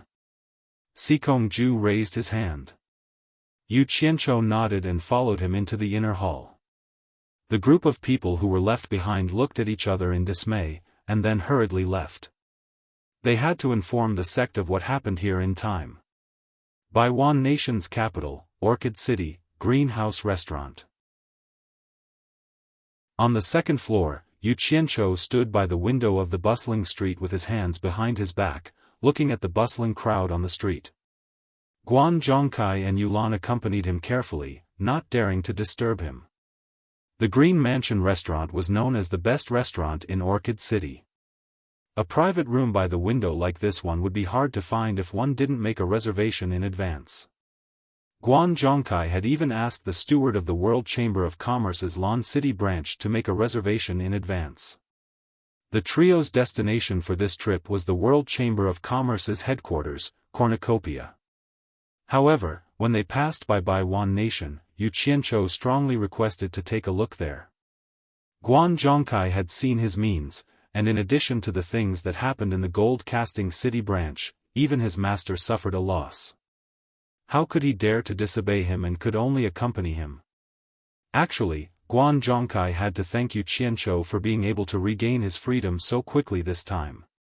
Sikongju was originally prepared to personally accompany Yu Qianzhou, but after those things happened, how could he be in the mood to accompany him? It was useless to accompany him. With the other party's cultivation, if he wanted to run away, there was no way to stop him. It all depended on whether the other party was aware of it or not. Sikongju also didn't want to be angered by Yu Qianzhou again, so he found an excuse to rush back to the headquarters in advance and arranged for Mu Lianqiu to accompany him. However, Yu Qianzhou specifically picked Guan Zhongkai, saying that he liked Guan Zhongkai's character. He was forthright and didn't get along with others. Sikongju was forced into a corner and could only restore Guan Zhongkai's freedom. However, he was more or less on guard and couldn't help but tell his eldest disciple, Guan Zhongkai, to be careful. When Yu Qianzhou and Guan Zhongkai were about to leave the gold-casting city branch, Yulan came to look for Guan Zhongkai. Yu Qianzhou's eyes immediately lit up. He didn't expect that these two old enemies would be together. He immediately put on the airs of a senior and asked Yulan if she was willing to accompany him. Niu Yud had caused such a huge commotion in the gold-casting city branch, and news of it had already spread throughout the cultivation world. Yulan had looked for Guan Zhongkai under orders to find out news of Niu Yud. He didn't expect to receive an invitation from Niu Yud, so he immediately asked his master. In the end, it attracted the attention of his master. Not only did they want him to accompany Niu Yud, but they also gave him some secret missions. It was because of this that the scene of the three of them at the Green Manor restaurant happened. They had just arrived. These flies are really annoying. I can't even finish swatting them. Yu Qianzhou looked downstairs and snorted coldly. Guan Zhongkai and Yulan looked at each other and looked out of the window. They saw two people sitting at the liangpi stall opposite them, eating. They would occasionally look in their direction, but when they saw that the person upstairs was staring at them, they lowered their heads and continued eating. Two early-stage tribulation transcending cultivators. I'll go deal with them so that they don't disturb Senior's mood. Guan Zhongkai turned and went downstairs. He was already somewhat used to it. Along the way, there were too many people following them. When he and Yulan discovered them, they only gave them a warning. Who knew that Yu Qianzhou would force the two of them to kill them? As long as there was an opportunity to kill them, he wouldn't let them go. These people following them were naturally sent by various factions. Guan Zhongkai and Yulan were a little apprehensive when they wanted to kill them. Who knew that when Yu Qianzhou saw the two of them hesitating, he bluntly said, "If you don't kill them, I'll kill you. Do as you see fit." Only then did the two of them remember that this smiling guy had a nickname, Ruthless Judge. They were quite frightened by his words and had no choice but to do as he said. Yulan was even more bitter after the incident. Why did they get on this pirate ship? Even if they got off the ship, they would still offend people from various countries with this massacre. What would they do in the future? Nonsense. Is this the place to make a move? Yu Qianzhou coldly snorted. There will be plenty of opportunities. Let's talk about it after we leave Lan City. Hearing this, Guan Zhongkai obediently walked back and repeatedly admitted his mistake. Senior, please don't blame me. I didn't think it through. Huh? Yu Qianzhou was slightly surprised. He squinted his eyes and looked down. A few people walking over from the side of the street attracted his attention. They were all old acquaintances. The elegant Yan Zhuixing and a young master in snow-white clothes holding a white fan were walking side by side in front. From time to time, they would stop at various stalls. Man Hu and his martial brothers were behind them. At the very back, there were 4 plain-clothed guards holding sabers. The young master in white was none other than the princess of Baiwan Kingdom, Hipster, who was disguised as a man in Deyang City. Why are these guys here too? Why are they together? Yu Qianzhou muttered to himself. Guan Zhongkai and Yulan, who were on both sides of the window, noticed Yu Qianzhou's abnormality. They both stuck their heads out. The two of them weren't familiar with Yan Zhuixing and Hipster, but they knew Man Hu and his martial brothers. With their eyesight, they could naturally tell that the young master in white was a fake at first glance. The two of them also felt a little strange. They didn't know where this man and woman came from. They could actually make the disciple of Great Snow Mountains Bing Chengzi be their follower. What made the two of them most curious was that Niu Yud's reaction seemed to know these people. The two of them were puzzled. Guan Zhongkai asked tentatively, "Senior, do you know them?" Yu Qianzhou shook his head slightly and said, "I just feel that the combination of these people is a little strange.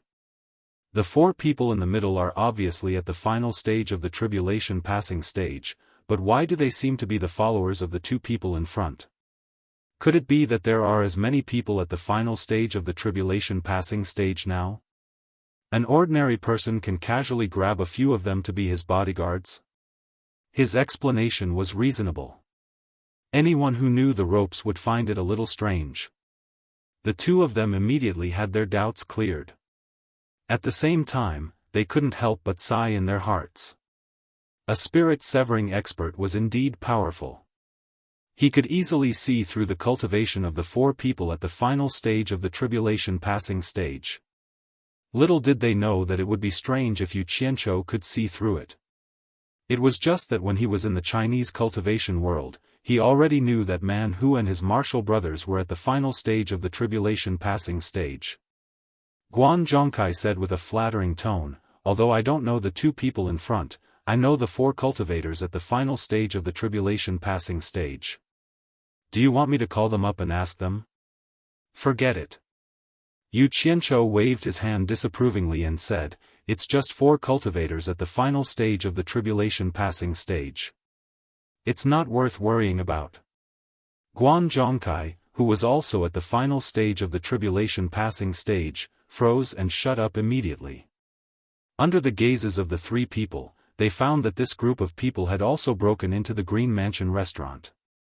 After when Lanfeng suppressed the six experts at the final stage of the spirit-severing stage, his words of support for Yu Qianzhou made Yan Zhuixing ponder for a long time. He couldn't figure out when Yu Qianzhou was related to Wen Lanfeng. As for what Wen Lanfeng said about admiring Yu Qianzhou's talent, he didn't believe it. Nobody would believe it, let alone him. They all guessed that there was some relationship between the two of them. Or, when Lanfeng wanted to monopolize the treasure left by the demon monarch of swords in the Mist Forest, so he used the six experts to show off. After the battle that shocked the cultivation world, Bing Chengzi finally told Yan Zhuixing about the secret of the demonic book. Yan Zhuixing also finally understood why this master and disciple would do their best to help him. Later, Bing Chengzi invited Yan Zhuixing to Rong Nation, but he refused. The hero in Yu Qianzhou's hands could cause chaos in various countries. The amazing strength it showed made him covet it. He believed that with the information he had, he was confident that he could take Yu Qianzhou's hidden strength under his command. He always felt that it was a wonderful feeling to meet Yu Qianzhou in Baiwan Nation, as if it was a kind of fate that he couldn't explain. Therefore, he decided to wait in Baiwan Nation. If his feeling was wrong and he couldn't meet Yu Qianzhou, he would go to the World Chamber of Commerce before the cornucopia to see the famous event in the cultivation world. Chapter 569. Seeing that Yan Zhuixing insisted on staying, Bing Chengzi didn't insist. He just told Man Hu and the others to protect him. He also left 3 jade pendants for Yan Zhuixing, so that he could summon Yan Zhuixing for help when he encountered a threat that he couldn't resolve. After seeing Bing Chengzi off, Yan Zhuixing's confidence was greatly boosted. In the past, he was worried that the master and disciple were using him, so he had some scruples in his heart. He didn't expect that there was such a hidden story. He was actually the only successor of ancient diabolism in the human world, and he shouldered the heavy responsibility of reviving diabolism. During the time he wandered around Lan City, he met a domineering child with Man Hu and the others by chance, and they had some small conflicts. This child was obviously a fake, but he thought that others couldn't see through him. He wanted to beat him up, but he didn't expect that the cuffs of this fake were embroidered with the symbol of Baiwan country's royal family, which was a thumb-sized, lifelike dark green orchid. With the experience of Man Hu and the others, it wasn't difficult to guess the identity of this fake. Moreover, she was followed by 4 guards, who couldn't be compared to the guards of ordinary rich families, so her identity was obvious. Yan Zhuixing was quite interested in the Wen clan, so he made some effort to make friends with the hipster. As for what he wanted to do, only Yan Zhuixing himself knew. Today, the two of them made an appointment to have fun again. The hipster was good at playing, and they almost visited half of Lan City. After playing for half a day, the hipster finally felt a little tired. Coincidentally, the best restaurant in Lan City was nearby, so she excitedly pulled Yan Zhuixing and the others into the restaurant. Yan Zhuixing was a little surprised when he walked in. He looked around and didn't expect to see such an elegant and quiet restaurant in this busy city.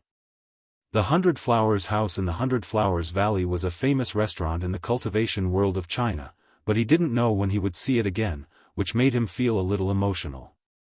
Hipster had already slammed the counter with a pang-pang sound. "Shopkeeper, I want the best private room." He really did sound like a boorish and forthright man, but his voice seemed a little too weak. The manager who was smiling at her was slightly stunned. He also realized that the hipster was a woman dressed as a man. He didn't expose her, but squeezed out a smile and said, "Sir, you really came at a bad time. The best private room is already occupied. Do you want me to check if there are any other seats?" Wen Qing's pretty face tightened. She was a descendant of the heavens, and when she lost her temper, even the current emperor had to listen to her.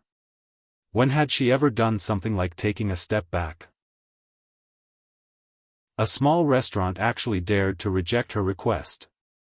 Just as she was about to fly into a rage, she turned her head to look at the elegant Yan Zhuixing. In order not to ruin her image, she forcefully suppressed her rage. He left the counter and waved the fan in his hand. The guards at the back understood. One of them stepped forward and secretly took out a golden token. He waved it at the manager and said in a deep voice, "Manager, please ask the guests in the private room to move aside. We will compensate them double for their losses." When the shopkeeper saw the golden token, his expression changed. This was not the first time he had encountered something like this. He was experienced and knowledgeable, so he could tell at a glance that it was a token from the imperial palace. The guest in front of him was actually a distinguished guest from the imperial palace. As a merchant, how could he dare to offend the nobles in the palace? He nodded repeatedly and bowed. "I have eyes but fail to see. I'll go ask the guests in the box to give up their seats." "Wait a minute. Wait a minute." After saying that, he immediately ran upstairs. "Brother Yan, I'm really sorry for spoiling your mood." Wen Qing held a fan and apologized to Yan Zhuixing. Looking at her appearance, she seemed to care about Yan Zhuixing's feelings.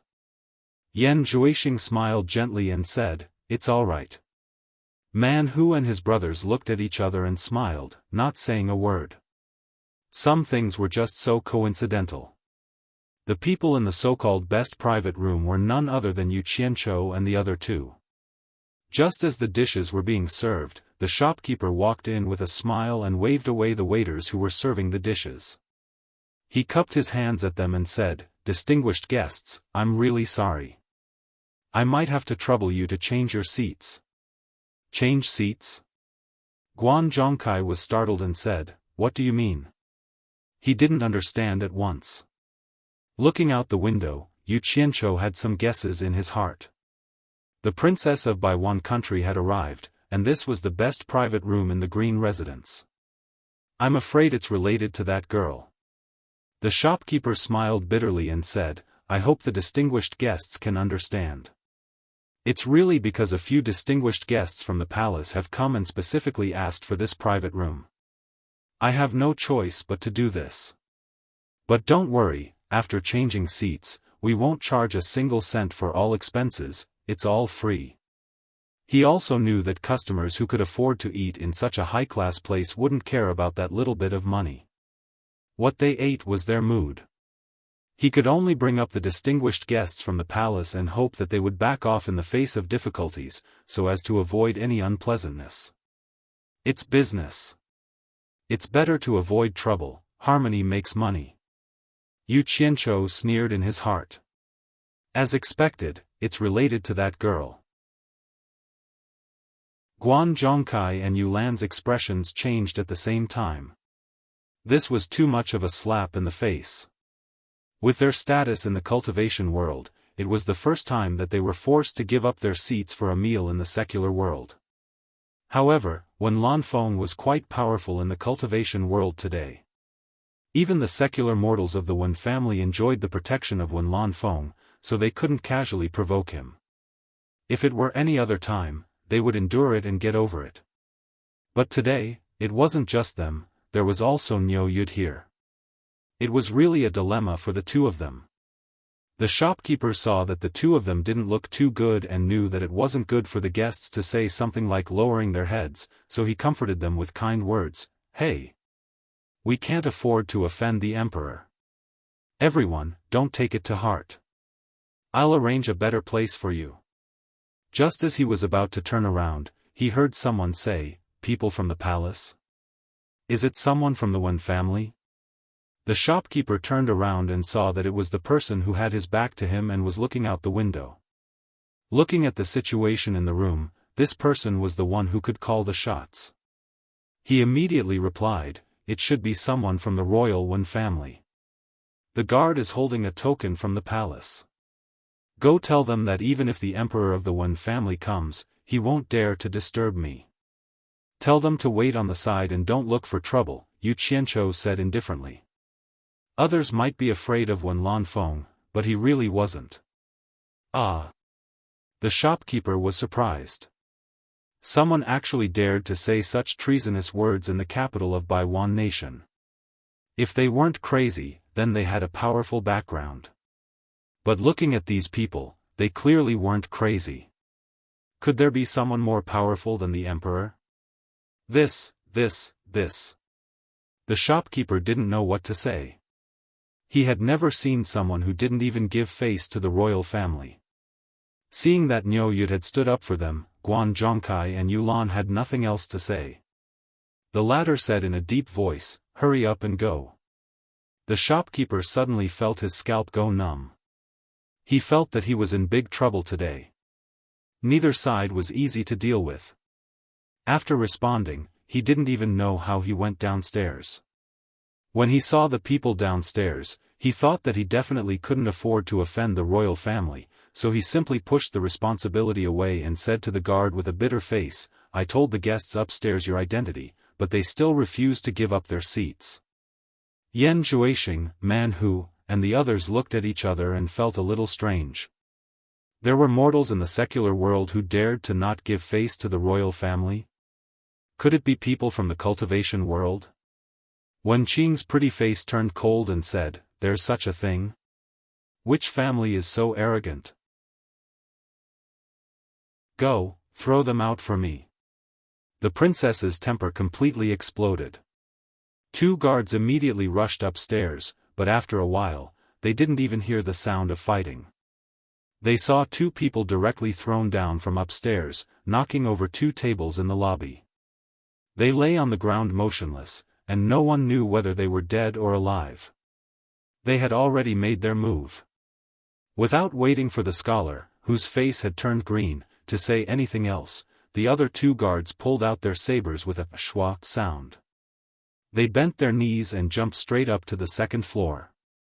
Who knew that in the blink of an eye, the two guards would be thrown down the stairs along with their swords? The guests who were able to eat in this kind of place were people who were used to seeing scenes. They didn't panic when they saw people fighting. Instead, they surrounded with interest to watch the show. The shopkeeper secretly gave a glance to a waiter. The waiter understood and ran to report to the authorities. Rebel, rebel. Wen Qing's sharp voice roared. Brother Wen, don't be anxious. Yan Zhuixing smiled and patted Wen Qing's shoulder. Wen Qing's body trembled and his cheeks turned crimson. As expected, he didn't roar anymore. Yan Zhuixing looked at Man Hu. The latter nodded and lightly jumped up. As if he was taking a stroll in the courtyard, he landed on the second floor and pushed open the door that had already thrown out the four guards. man whose elegant movements immediately won the applause of the entire hall. It was obvious that he was much more skilled than the 4 guards. Many people praised, good martial arts. Wen Qing's eyes were shining as he looked at Yan Zhuixing. He didn't expect Yan Zhuixing to have such an expert by his side. He was even better than the Imperial Guards. He didn't know where Yan Zhuixing came from. Everyone stared at the door upstairs. This time, they didn't see any movement like the previous 2 times. After waiting for a while, they saw a man who opened the door and come out. He turned around and bowed to the inside. Then, he gently closed the door. TSK. The group of people who were watching the show suddenly felt bored. They thought they could see a big show. Who knew that it was a good-looking but useless pushover who actually went up and bowed to them? Yan Zhuixing and the others were surprised. Who exactly was upstairs? How could man who be so respectful to them? The innkeeper's mouth opened. It seemed that the person inside wasn't simple. He could actually make the Imperial Guards bow to him. What was his background? Man who jumped down and shouted to the innkeeper, "Innkeeper, quickly serve the guests upstairs." Then, he walked to the side of the few people and said, "It's Guan Zhongkai and Yulan Du." The 3 juniors looked at each other in confusion. Old 7 frowned and said, "Isn't it Guan Zhongkai and Yulan Du? Does eldest senior brother need to give them face?" Wen Qing looked at them strangely. He didn't know who they were talking about. Man who shook his head and said, "If it was just the 2 of them, it wouldn't be a problem. The key is that Niu Yud is also inside." While they were talking, Yu Qianqiu, who was upstairs, looked at the 2 people walking down the street. The corner of his mouth twitched. What made him even more dumbfounded was that the 2 people actually barged into the Green Mansion restaurant. Chapter 570. There were strange things every year, but there were many this year. Yu Qianqiu was speechless. The 2 people who came in just now were not strangers. One was Wen Chongzheng, the second son of Wen Yuyuan, the Pingxin king of Baiwan, and the other was Mr. Nongzhu from the famous purple bamboo forest in the South Sea. Yu Qianqiu couldn't figure out how these 2 guys got together. They didn't match at all. But it was understandable. The scene where Wen Chongzheng mistook him for Mr. Nongzhu was still vivid in his mind. Presumably, when he saw the real Mr. Nongzhu, he would worship him like an ancestor. His guess was right. It was true. Nongzhu hadn't been to Lan City for a long time. He just sneaked out from Wen Lanfeng's place to have a look, and the streets were full of distinguished people. His appearance, which could charm women to death, was too conspicuous on the street, causing the women on the street to frequently turn their heads, their bashful eyes flying all over the sky, enough to drown a person to death. He was used to this kind of thing and didn't take it seriously at all. As he strolled, he didn't expect to meet Wen Chongzheng, who was with a group of scoundrels. In fact, Nongzhu had forgotten who this guy was, but Wen Chongzheng had seen him in Dayang Kingdom. Wen Chongzheng dreamed of flattering such a person every day. How could he forget him? He immediately left his group of scoundrels and shamelessly came up to introduce himself, saying that they had met in Dayang City, that he was the son of someone, and that he was willing to work for him. Nongzhu finally remembered who this guy was. He did see him in the embassy of Baiwan in Dayang City. Since he was a member of the Wen family and was willing to work for him, she didn't embarrass him. Anyway, it was not bad to have a free guide. So he was brought here by Wen Chongzheng while they were strolling. It was necessary to bring him here. This was the best restaurant in Lan City, so Wen Chongzheng naturally had to bring Mr. Nongzhu to the best place. Otherwise, how could he live up to Mr. Nongzhu's identity? Ah! Niu Yud? Why is he here? Yes. Why are Guan Zhongkai and Yulan here with him? Yan Zhuixing, Old 7, and the others were indeed a little surprised. Niu Yud's recent limelight in the cultivation world was no less than Wen Lanfeng's. Who would have thought that they would meet here?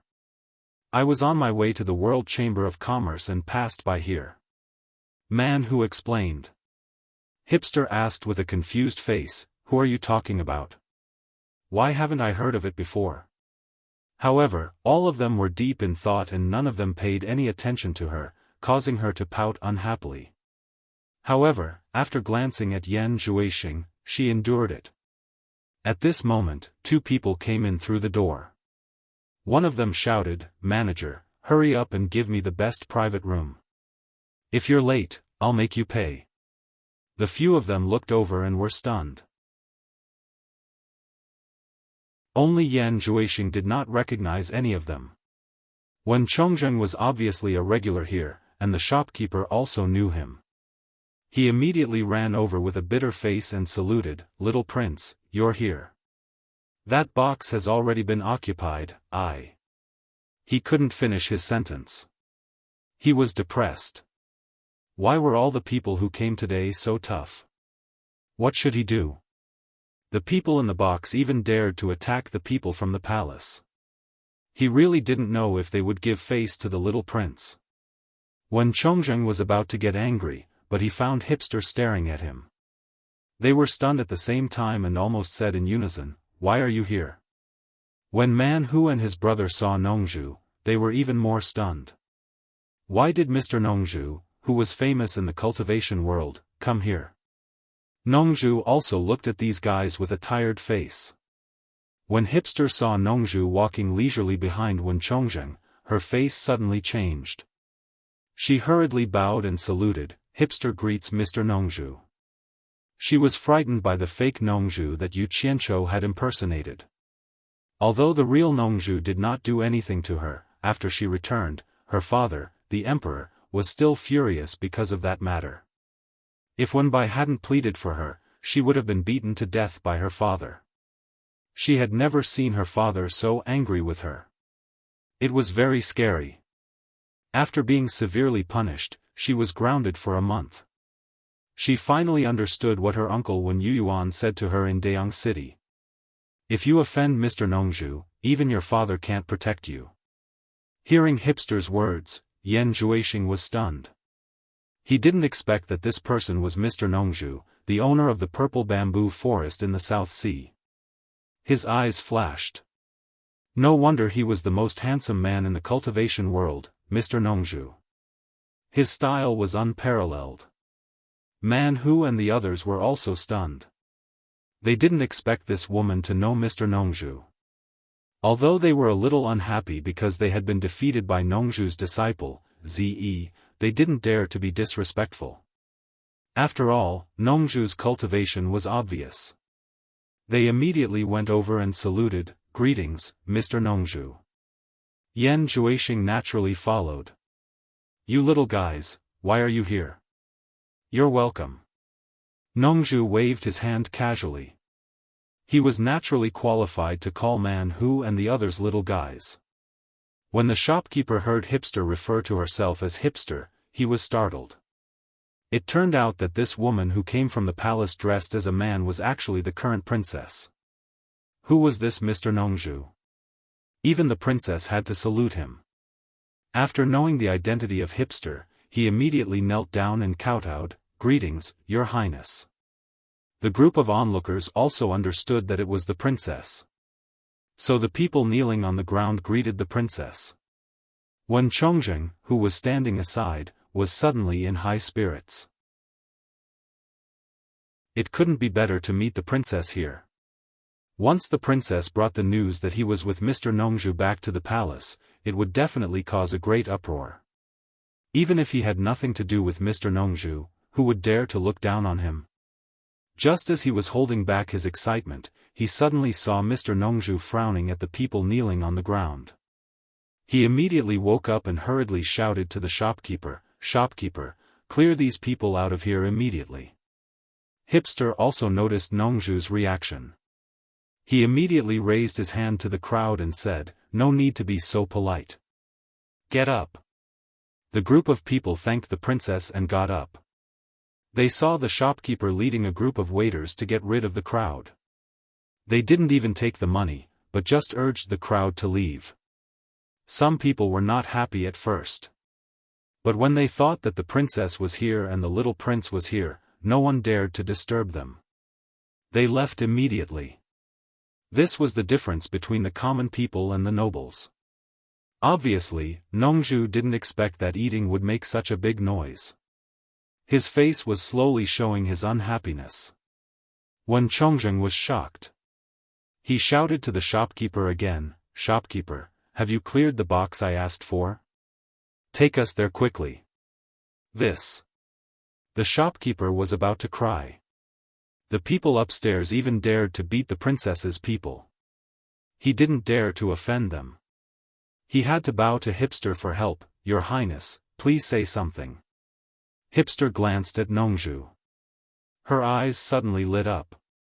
Even the emperor was afraid of this person. He must be able to deal with the people upstairs. Thus, he pulled on Wen Chongzheng's sleeve and obediently complained, "Brother Wang, the best private room has already been occupied by someone, and they even beat up my guards. Look." He looked at the lobby where Hipster was pointing. He didn't notice it if he didn't look carefully. There were 4 people lying on the ground. He didn't know whether they were alive or dead. Who had eaten leopard's gall to actually dare to hit the imperial guards? Wen Chongzheng was about to get angry, but he felt that something was wrong. His sister was an unruly princess. Would it be a good thing if she was bullied? How could she stand there without any reaction and complain to him? Ghost. Wen Chongzheng looked at Nongzhu. Nongzhu also felt a little strange. Someone dared to bully the princess in the capital. This was Wen Lanfeng's territory. Even ordinary cultivators wouldn't dare to do this. She looked at Man Hu and asked, "Man Hu, what's going on? Who's in the box upstairs? Is it the ice old man in your house? That's not right. Didn't he go back to the Great Snow Mountain?" He was sure that Man Hu and the others already knew who the person upstairs was. Since they could mix with the princess, they were Bing Chengxi's disciples. Their guts weren't small. They couldn't watch the princess being bullied. Now they all stood there indifferently. Obviously, they had met a tough guy. Man Hu paused and cupped his fists. "It's Guan Zhongkai and Yulan. They're accompanying Senior Niu inside." Nongzhu said suspiciously, "Senior Niu? Is Niu Yud upstairs?" She had heard from Wen Lanfeng that Guan Zhongkai and Yulan had accompanied Niu Yud to the World Chamber of Commerce. After all, this matter was now known by everyone in the cultivation world. Naturally, she guessed it was Niu Yud. "It's Senior Niu Yud." Man Hu replied. Hipster, Wen Chongzheng, and the shopkeeper had never heard of these names. They didn't know where these big shots came from. They were all confused. However, Nongzhu's eyes lit up. She wanted to meet this mysterious Niu Yud to see who he was. He actually dared to make such a big move in the cultivation world. He was really bold. She didn't expect to meet him here. She turned to look at Wen Chongzheng and found that although this guy liked to flatter, he was still a good person. Speaking of which, she had to thank this guy. Otherwise, she would have to go to the World Chamber of Commerce if she wanted to see the mysterious Niu Yud again. She laughed and said, "Niu Yud is here? I'd like to go up and see." "Sir, do you want me to go up with you?" Wen Chongzheng nodded and bowed. Nongzhu's admiring look just now made him feel as if he was injected with chicken blood. He was suddenly in high spirits. Seeing Nongzhu waving her hand, he quickly and obediently retreated to the side. At this moment, there was a sudden sound of orderly running outside. From the sound, there were probably dozens of people. Then someone shouted, "Surround this place. Don't let the beating bandits escape." It turned out that after the shop assistant reported the case, the arresting officers had arrived. Nongzhu looked back and frowned. She pointed at Wen Chongzheng and said, "Boy, let the officers outside guard the door and don't let anyone in to disturb us. If you mess up, you'll be in trouble." "Yes, yes, yes." Wen Chongzheng nodded repeatedly. He thought it was Nongzhu's honor to do this, so he ran out eagerly. With his identity as a young prince and the princess inside, it was naturally easy to settle this matter. Nongzhu was neither too fast nor too slow.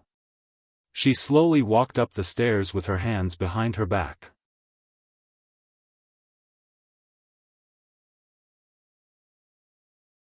Chapter 571. Nongzhu from the South Sea Purple Bamboo Forest is here to pay a visit. Nongzhu stood in front of the door and introduced herself. She didn't care if the people inside agreed or not. She pushed the door open and went in.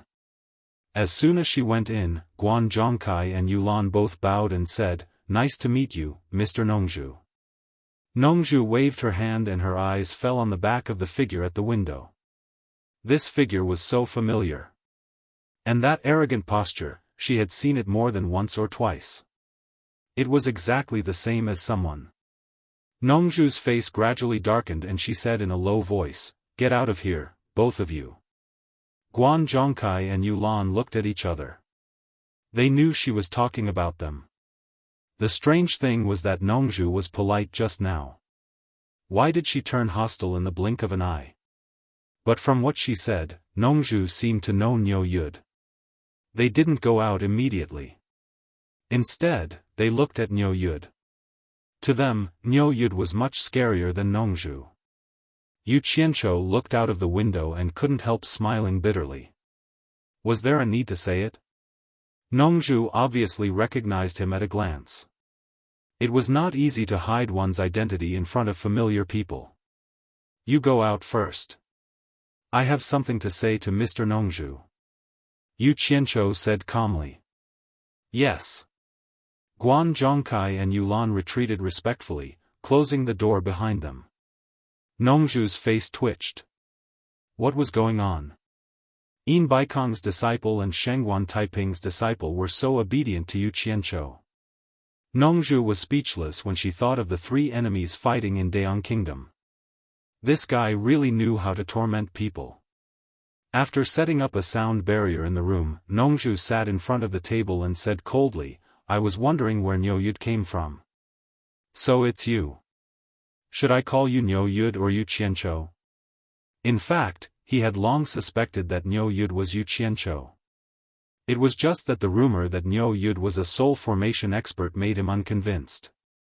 This time, in addition to the commotion that Niu Yud had caused in the gold-casting city branch, the eerie aura that threatened Sikongju made Nongzhu even more suspicious that he was Yu Qianzhou. Others might not know, but he had experienced it before. He was one of the few people who knew about Yu Qianzhou's netherworld ghost flame. Now that he saw Niu Yud in person, he had even less doubts. Who else could it be but that kid? But then again, if Niu Yud's deeds were not so similar to the Yu Qianzhou that Nongzhu knew, even if she saw Niu Yud, she would not be able to insist that he was Yu Qianzhou. After all, there were many people with similar figures in this world. Who dared to say that people with similar figures must be the same person? It was unreasonable. Yu Qianzhou looked around outside the window and closed it.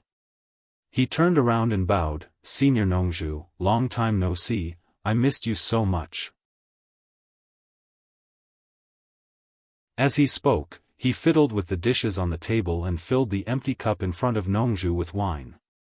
"Come on, you missed me?" Nongzhu sneered, "I'm afraid you can't wait for me to scram as far away as possible." Yu Qianzhou chuckled, not minding it. The two of them bickering would not hurt their relationship. He had to be thick-skinned to deal with this old fox, or else he would be the one to suffer. After downing a cup of wine, he sat opposite Nongzhu and asked, "Is Fu Rong still on Shantian Island? How is she now? Is she not used to it?" When he mentioned Fu Rong, Nongzhu thought of Ze and felt flustered. She replied indifferently, "Your master treats her much better than you.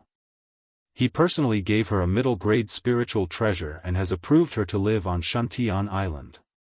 With the protection of the world's #1 master, who can live a better life than her?" Yu Qianzhou was slightly stunned. Why did he hear a hint of jealousy in Nongzhu's words? He did not care about Nongzhu's feelings. He patted his chest carefully and breathed a sigh of relief. That's good, that's good. I was worried that my master would be unhappy and would not allow Fu Rong to live on Shantian Island. As he spoke, he stood up again and walked to Nongzhu, making a deep bow. He said with unprecedented sincerity to Nongzhu, "Senior, thank you for taking care of Fu Rong for me. I, Yu Qianzhou, will remember this favor and will definitely repay it in the future." Nongzhu was stunned. She had never seen this guy so sincere to her. Just because of that silly girl? What's so good about that silly girl? How can she be better than my Ze?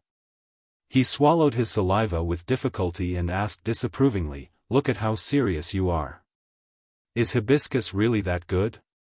Why can't I see it? Tell me, what's so good about that silly girl?" There was no need to mention how depressed he was in his heart. No matter if it was in terms of appearance or anything else, his daughter Ze was clearly superior to Furong. But it was strange that this guy, who was obviously not a good person, was so concerned about that girl and took care of her. What made him even more puzzled was that even Bai Changchun had taken a liking to that silly girl. Yu Qianzhou shook his head contentedly. "There's nothing good or bad about it. Like you said, she's just a silly girl. She's so silly that no matter what I do, she's willing to follow me. This is enough for me to cherish her. There's no other reason." Nongzhu was speechless, but she looked at Yu Qianzhou thoughtfully. "Hey! Did you say that my master gave Fu Rong a middle-grade spiritual treasure?" Yu Qianzhou finally realized that he had forgotten this because he was thinking about Fu Rong. He remembered that when he asked his master for it, his master said that he didn't have it. Based on his master's character, he wouldn't lie to him. Alas! Nongzhu sighed. Nanming failed to refine an upper-grade spiritual treasure, so he settled for the second best and made it a middle-grade spiritual treasure. Your master has no use for it, so he gave it to Fu Rong. Alas! With old Bai's cultivation, it's not a good thing to go to the East Holy Land without a suitable weapon. Failed? Yu Qianzhou was stunned. Then he patted his forehead and said as if he thought of something, "I have a few good things here, but I don't know if my master can use them." Then he took out a sword from his storage bag and handed it to Nongzhu. "Senior, please show it to my master and see if he can use it." Nongzhu looked at Yu Qianzhou in confusion. After taking the sword, her eyes suddenly lit up and she couldn't help but exclaim.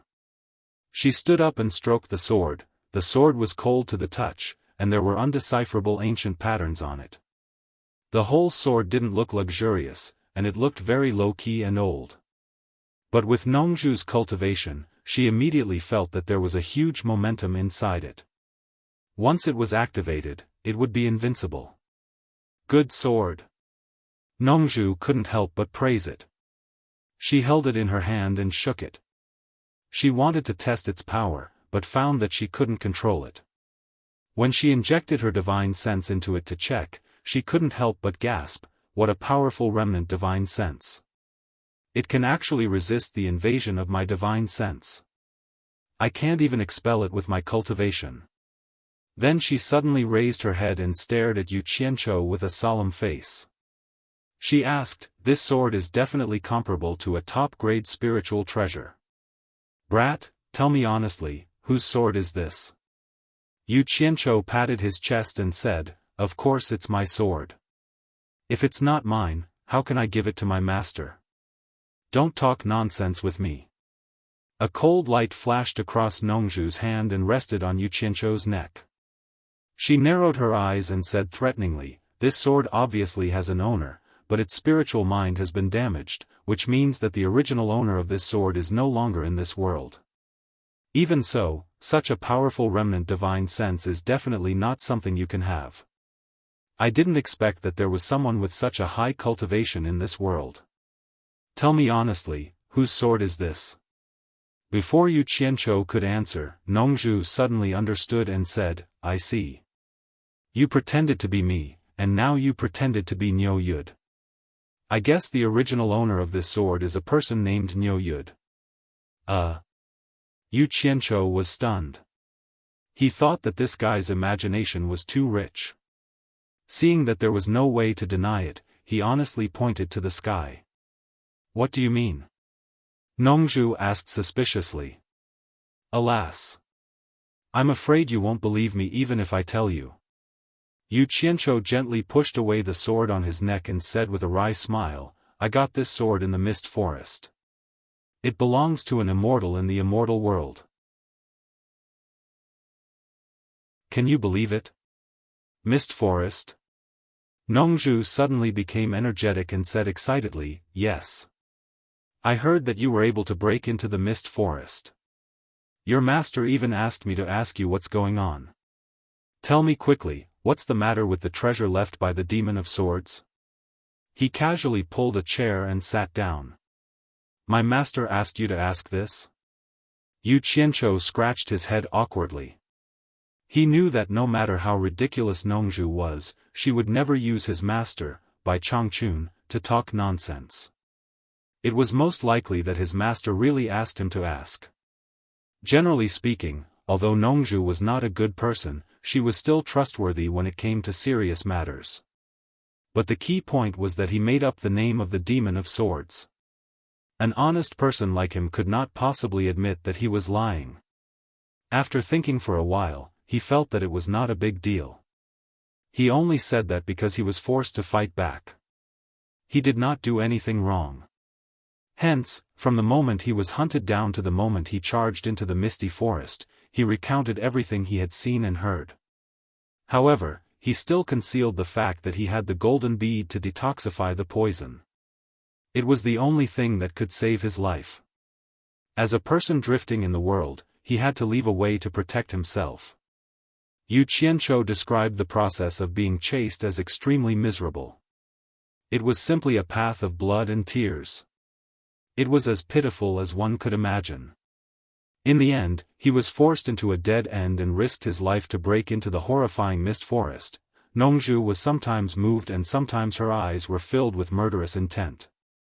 Just imagine, if he was not forced into a dead end, who would dare to take the risk of breaking into the mist forest? Nongzhu snorted coldly and said, for the sake of 2 imaginary treasured sabers, the countries actually did such a thing. They are really obsessed. She pointed at Yu Qianzhou and scolded, you're a pig. You've already been forced into such a situation, why don't you use your master? Isn't old man Bai's name used to scare people? Let's see who dares to touch you.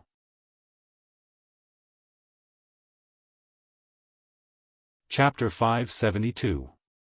Motherf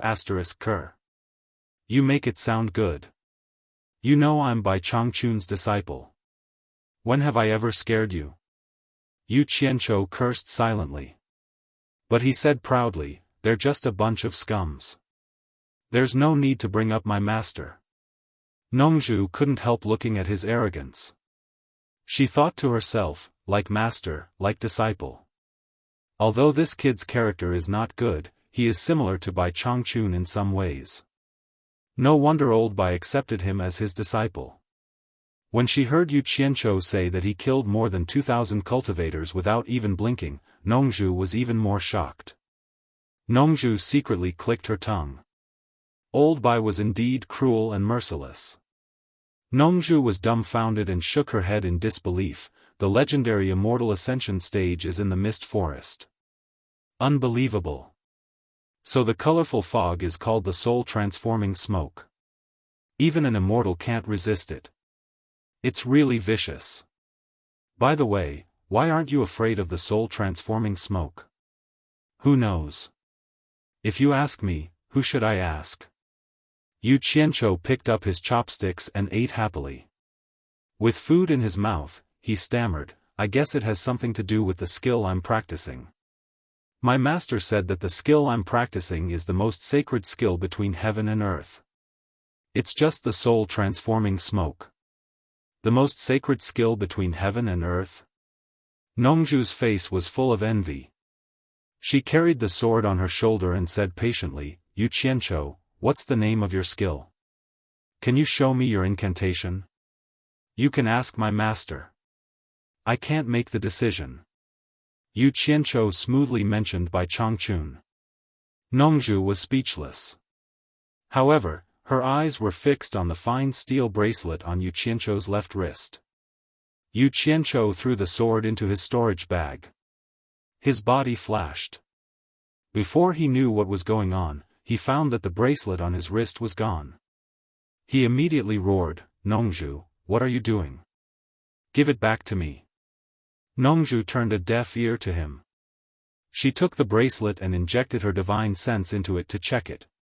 Then she clicked her tongue and said, "You are so lucky. There are treasures everywhere. Oh my God. A storage bracelet used by an immortal. This was probably the only one in the world. Good stuff, good stuff. By the way, what about the things inside? Where did you hide it? Take it out for me to see." Yu Qianzhou smashed the chopsticks in his hand on the table and snorted, "Show you? If you snatch it away, who am I going to ask for it? What are you talking about? Am I that kind of person? Take it out and let me have a look. I've seen a lot of things in my life. I'm just short of immortals." Nongzhu winked at him. However, his eyes were darting around Yu Qianzhou's body, as if he was looking for a place to hide something.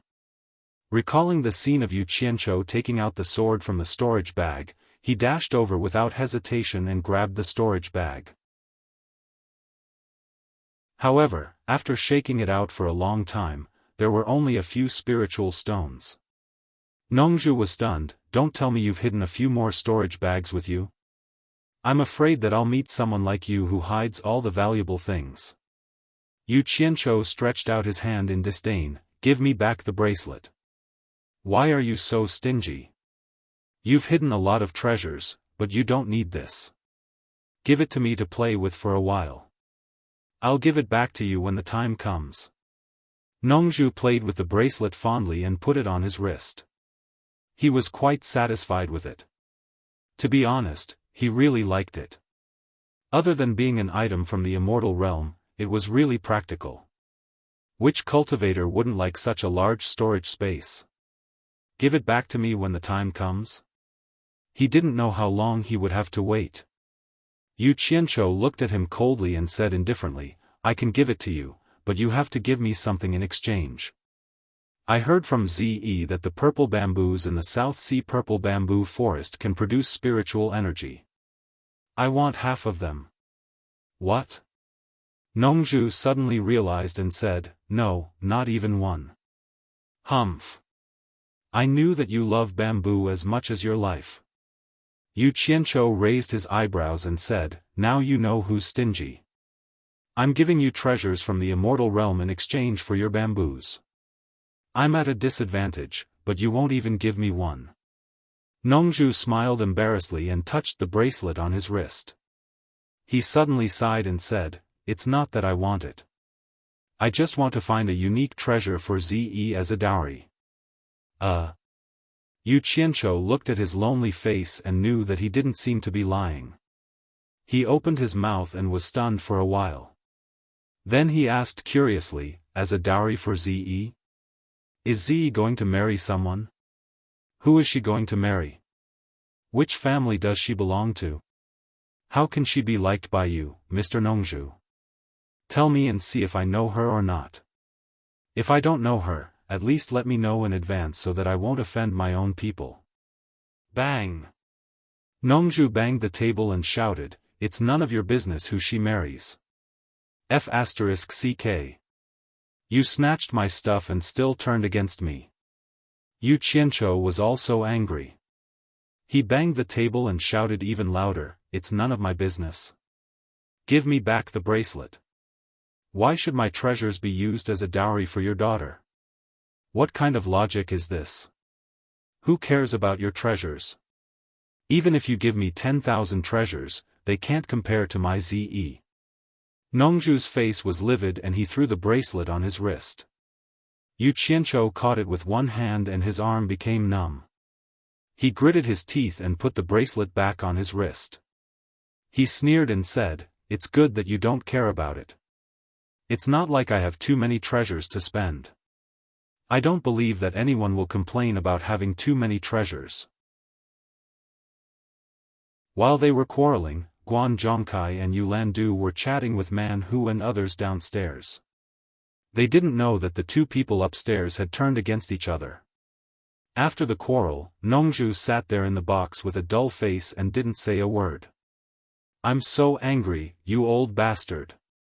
Yu Qianqiu picked up a new pair of chopsticks and ate to his heart's content. The only sound in the room was the sound of his chewing. Nongzhu didn't come to herself until Yu Qianqiu burped. She looked at Yu Qianqiu helplessly and said, "Yu Qianqiu, tell me the truth. What do you think of the man in purple? F***ck. She's not marrying me. It's none of my business whether he's good or bad." Yu Qianqiu licked the grease on his mouth and put down the chopsticks. He looked at Nongzhu and shook his head. He thought, this old handsome guy has the syndrome of marrying off his daughter.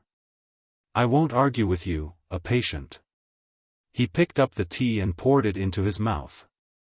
He rinsed his mouth and flushed the residue in his mouth into his stomach. He tilted his head and thought silently. Nongzhu looked at his rude and uncultured look, and she hated him a little. She imagined that she had been elegant in the cultivation world all her life. At the end of the day, she met such a guy.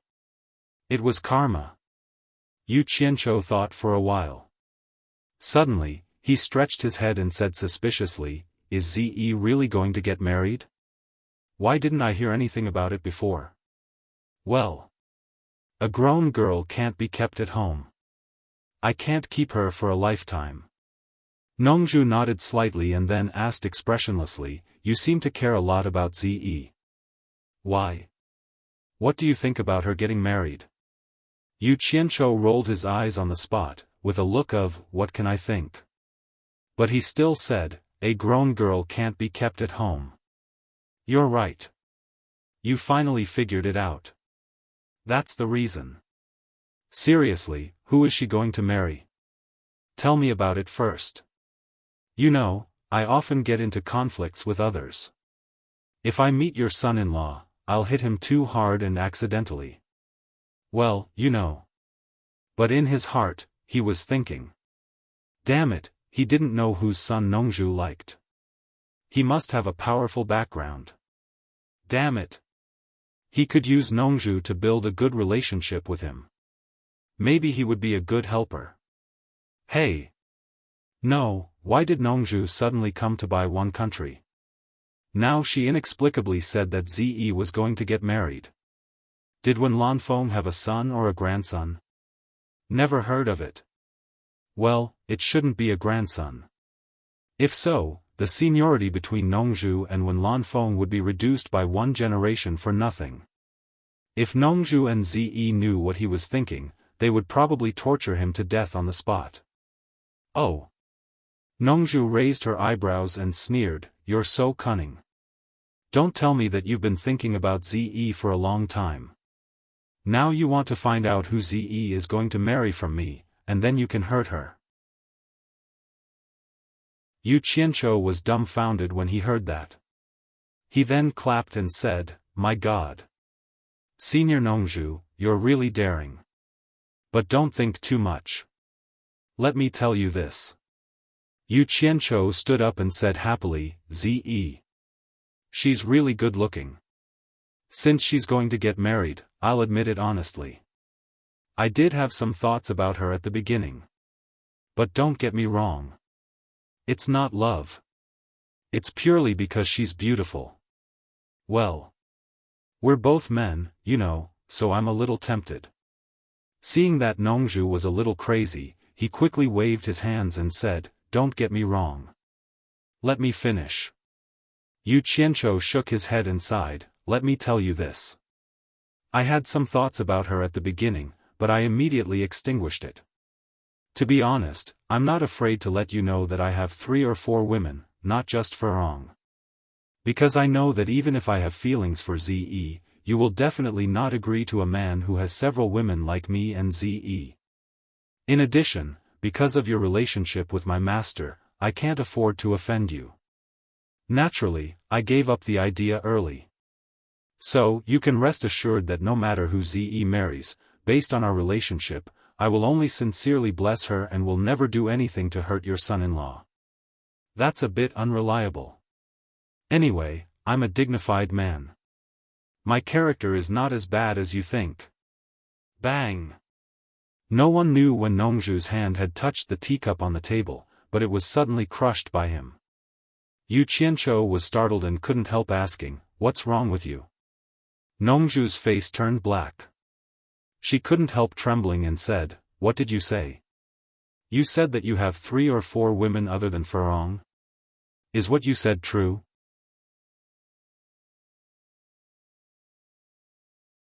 Chapter 573.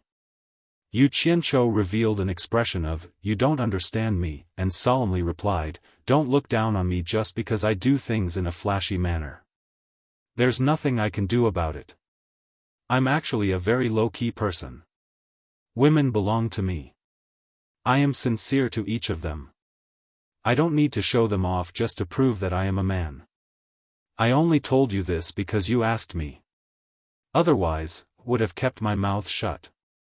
B****, you're speaking in such a dignified way. Nongzhu said word by word with hatred, "You're shameless." "You mean me?" Yu Qianzhou pointed at his own nose, a look of confusion on his face. He didn't know what kind of medicine this fellow had eaten to fall out with him just like that. He retorted angrily, "No matter how shameless I am, I didn't do that kind of thing." He was not like some people who thought that they looked impressive and went around swindling people, fooling around with each person they played with. If you ask him to count how many women he has played with in his life, I'm afraid he can't even count himself. How could he be qualified to criticize others? What the hell?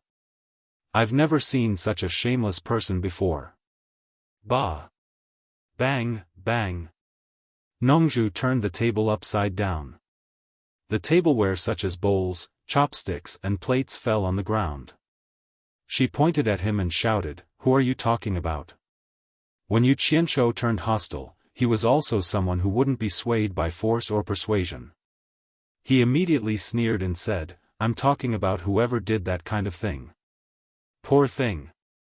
In the Moon sect, Zhonghua lonely shadow faced Leng Hanyue. Missing you but not seeing you. Women met but didn't know each other. Heartbroken, year after year. It's so miserable. I don't know who did it. I dare you to say it again. Nongzhu shouted angrily. It seemed that she was about to hit him. He. Mr. Nongzhu, you are famous in the world. You are very powerful. I can't afford to offend you, but I can hide from you. I won't say it. Yu Qianzhou put on an expression of trying to keep the peace. He glanced at the mess on the ground, shook his head and sighed, hoeing the fields at noon, sweat dripping into the soil. Who would have thought that every single grain of food on the plate was so hard? Damn it, your father really knows how to talk. It's just a pity that this land is full of food. Nongzhu let out a muffled groan. She held her chest and staggered a step back. She bumped into the chair behind her and sat down. His face was pale as he panted heavily.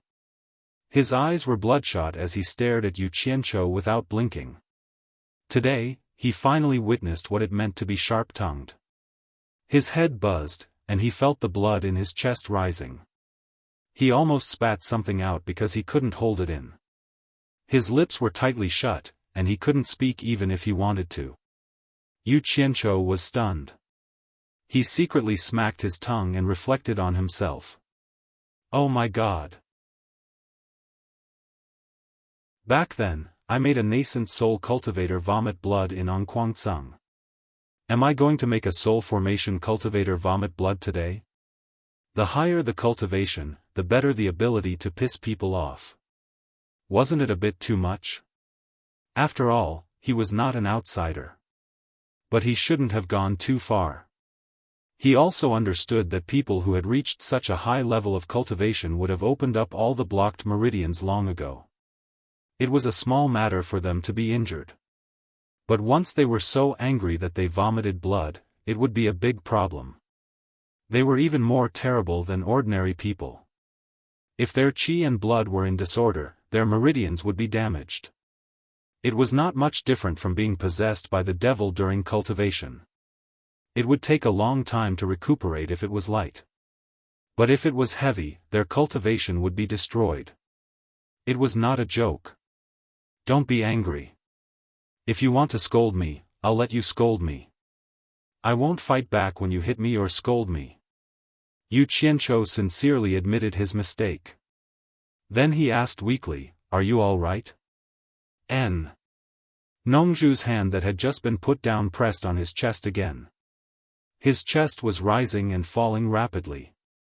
He quickly closed his eyes, put his hands in his dantian, and silently ran his qi to regulate his breath. How could he be angry like this? Yu Qianzhou was so shocked that he covered his mouth immediately. He was afraid that he couldn't help but say something else. However, he didn't expect that Nongzhu, who was so thick-skinned, couldn't stand the provocation. He was so surprised that he didn't dare to speak easily. After all, he was not someone else. If something bad happened to him because of his anger, he couldn't explain it when he went back. After a long time, Nongzhu's flushed face gradually returned to normal. He slowly breathed out and opened his eyes. He stared at Yu Qianzhou, who was standing there obediently for a while. Suddenly, he showed an expression that he didn't know whether to laugh or cry. He sat there alone, shaking his head and giggling.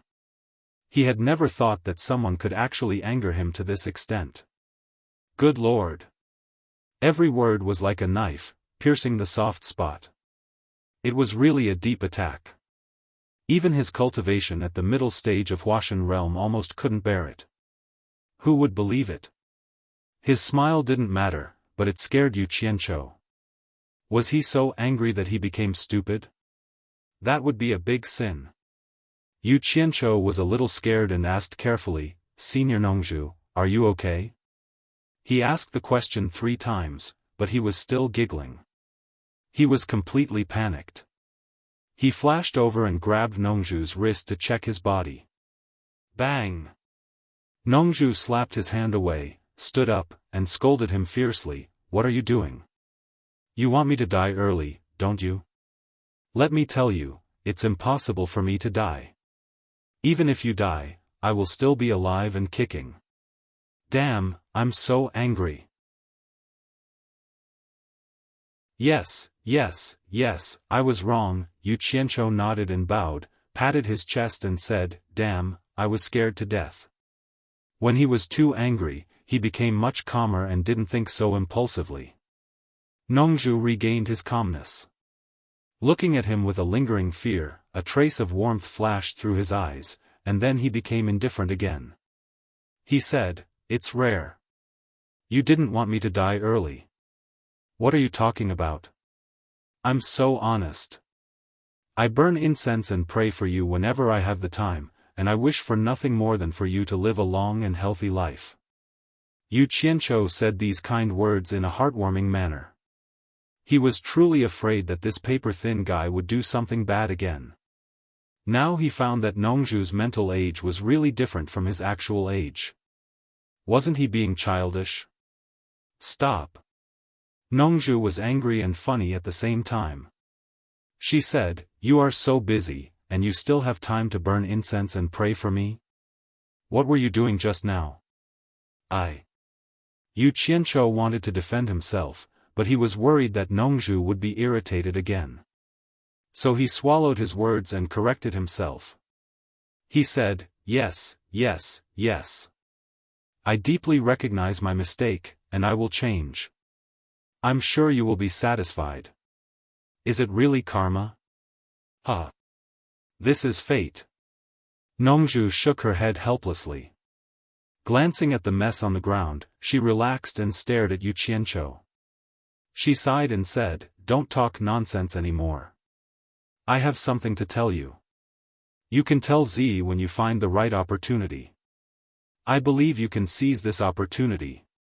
Yu Qianzhou showed a puzzled face and asked, what is it that you can't tell Z directly? Why do you want me to tell her?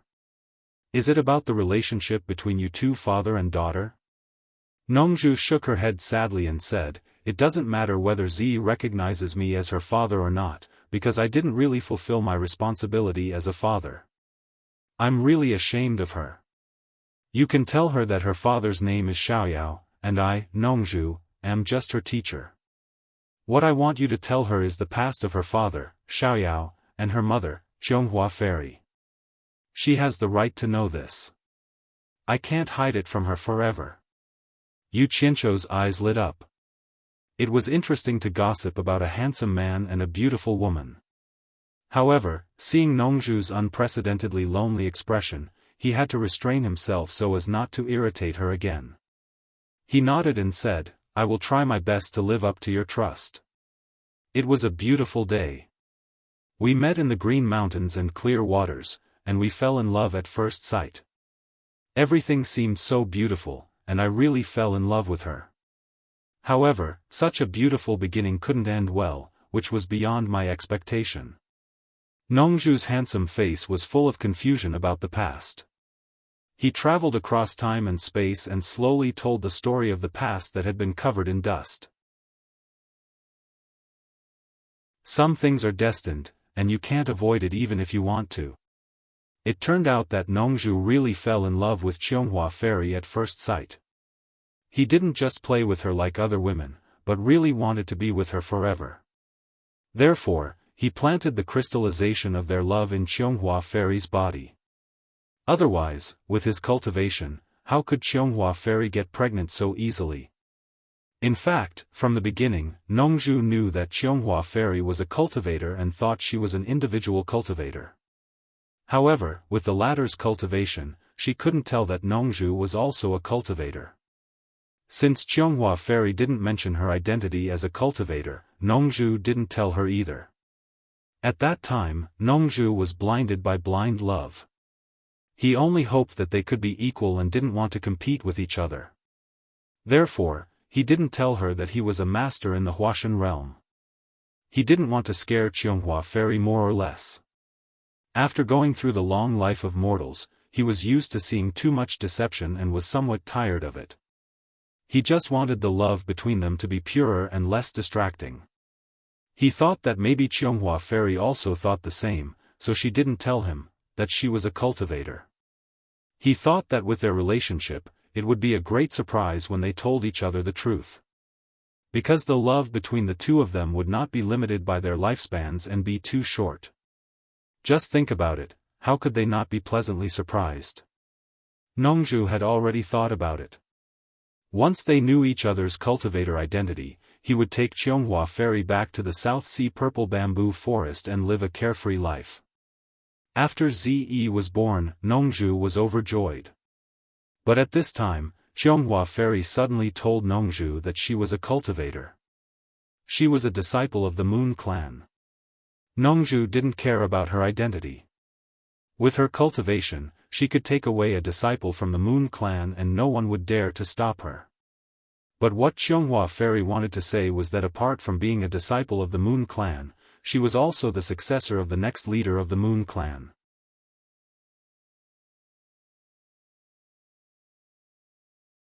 Chapter 574. What surprised Nongzhu even more was that the Moon Clan had a secret that they didn't tell outsiders. All disciples of the Moon Clan could have children outside, but if their daughters were talented enough to cultivate, they had to bring them back to the Moon Clan and cultivate under the Moon Clan. If it was a son, the Moon Clan wouldn't accept him.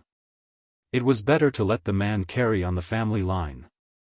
Because the Moon Clan never accepted male disciples. Zhonghua Fairy felt guilty and told Nongzhu that she was going to bring her daughter back to the Moon Clan to cultivate. She asked Nongzhu to find another wife. As for her, she was going to continue the Moon Clan sooner or later.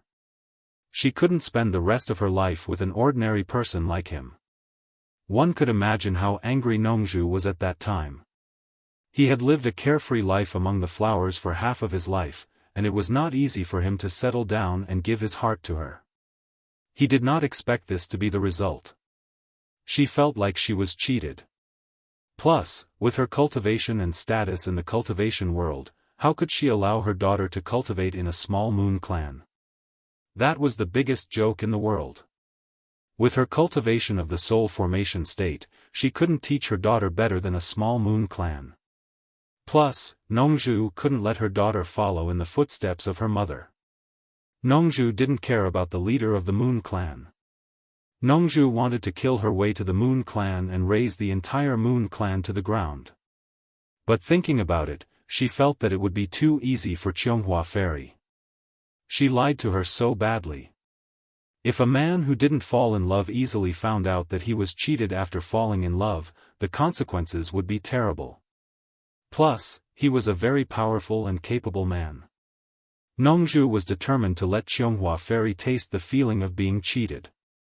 She would regret it for the rest of her life. Xiaofan Fairy knew that Nongzhu wouldn't be happy if she did that. However, her daughter was in her hands and Nongzhu couldn't take her away. She kept persuading Nongzhu, saying that it was for her daughter's good and that she didn't want her daughter to be like him, an ordinary person for the rest of her life. Nongzhu only sneered at that time. But she didn't expect that Nongzhu was a legendary cultivator of the soul formation state. It would be easy for her to take her daughter away from her. Therefore, on a sunset, the viburnum flower fairy had just gone out to grab something and turned around. When he came in again, he found that his daughter, who had just been placed on the bed, was gone. She immediately guessed that it was bamboo, so she looked around. However, it was impossible for her to find Nongzhu with her cultivation. Since then, the jade flower fairy had never seen the man called Xiaoyao again. Her infant daughter also disappeared with him. Nongzhu naturally brought her daughter back to the purple bamboo forest and taught her carefully. From then on, the southern sea purple bamboo forest had a female disciple called Ze. For the sake of her daughter, Nongzhu completely gave up the habit of flirting. Of course, Jasper Flower Fairy also played a part in it. She had broken his heart completely, and he had learned from her painful experience that he would never touch another woman again. Yu Qianqiu was dumbfounded. He opened his mouth wide and didn't know what to say. So there was such a hidden story. It took him a long time to come back to his senses. He swallowed his saliva, scratched his stiff chin, and looked at the absent-minded Nongzhu, speechless. At that time, he thought that Nongzhu, the playboy, abandoned her and played around. As a result, she got pregnant and gave birth to a baby. Then she ran away because she was unwilling to take responsibility. He never thought that the most handsome man in the world was dumped by his sister. Unbelievable. Thinking back, Yu Qianqiu couldn't help but smile bitterly. No wonder Nongzhu asked him to find a chance to tell Ze about it. Thinking about Ze's strange life, how could Nongzhu tell her? Even if he told Ze, he would have to find a time when Ze could accept it. Damn it! Would Ze take things too hard and say that I'm talking nonsense and fight with me? What? No way. In this case, it would be more appropriate to let Ze's future husband tell her. Why did she come to me? She was trying to hurt me.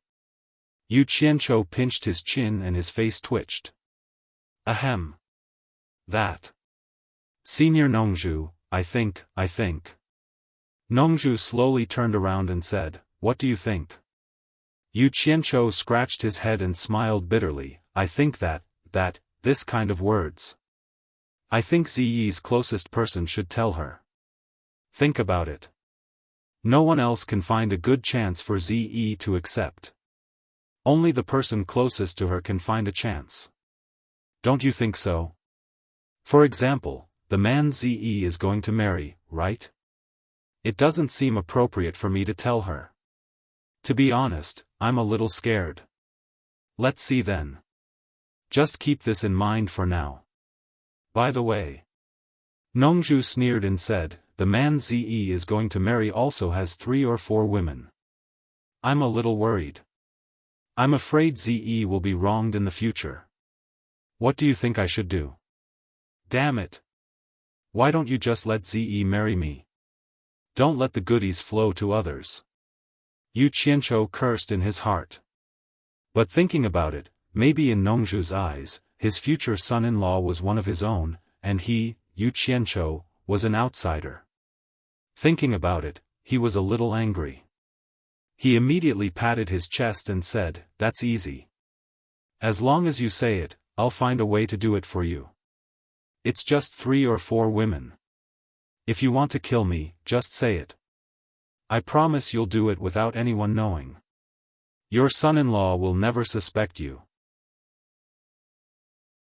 She wanted him to stay by Ziyi's side and live an honest life.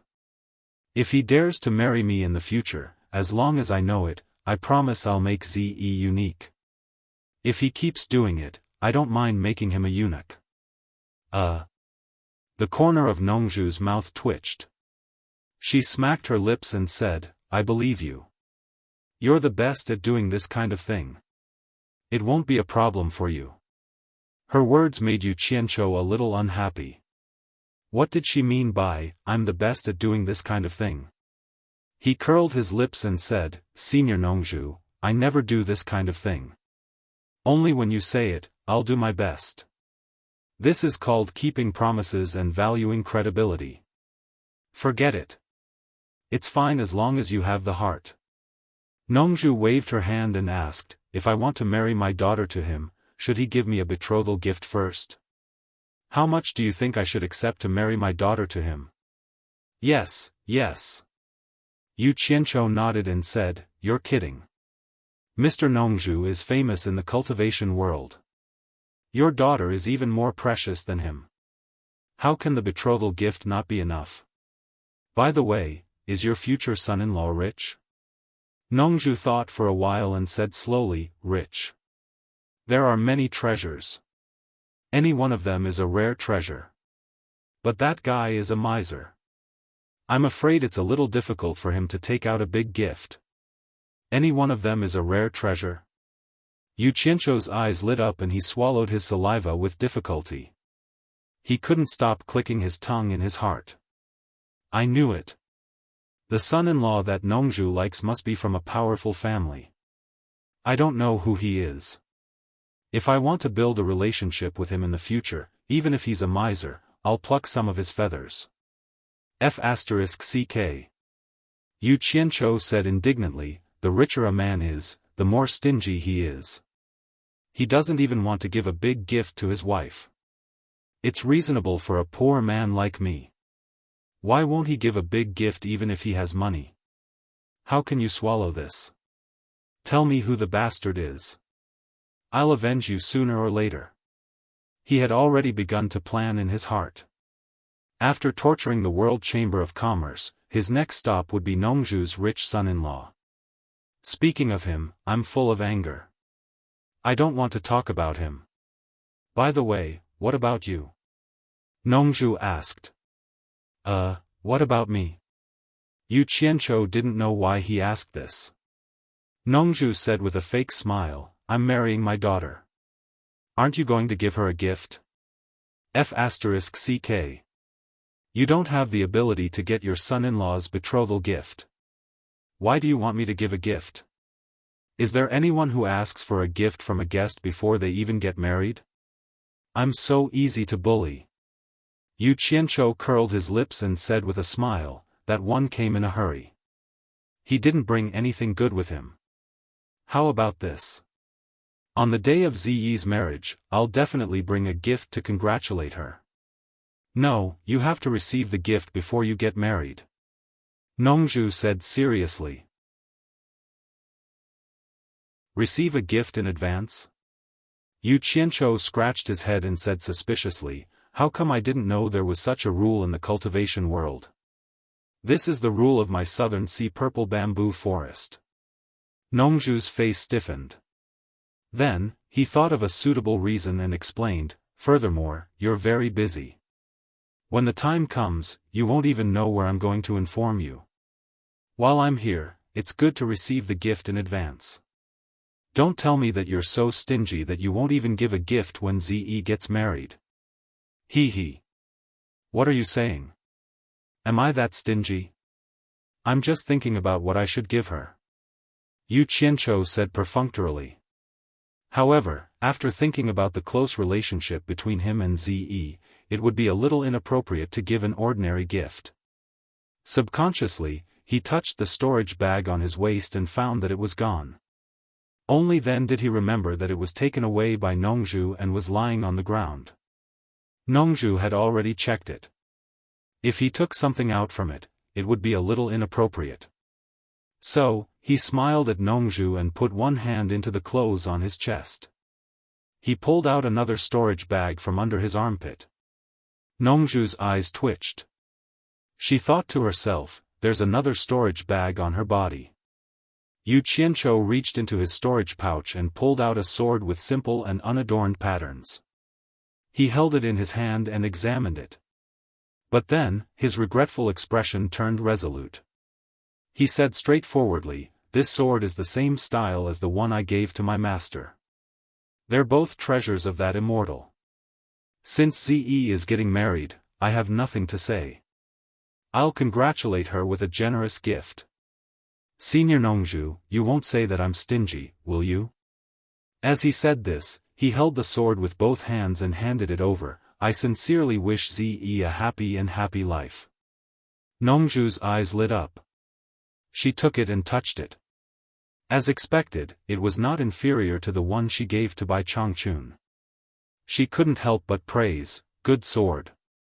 Then, she nodded with satisfaction and said, "You still have a conscience."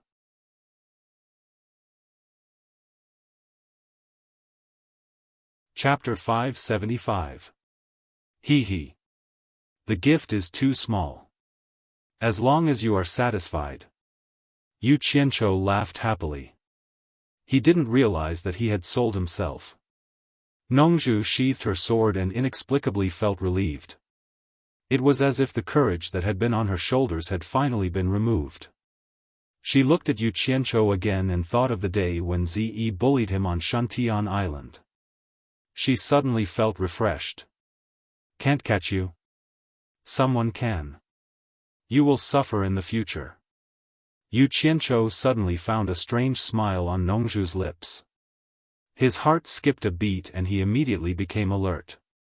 Is she using Ze's marriage as an excuse to cheat me of my treasure? That's too shameless. So he asked suspiciously, "What are you laughing at? Are you using Ze to cheat me of my treasure? Cheat your head. Will I cheat you with Ze's life?" Nongzhu scolded.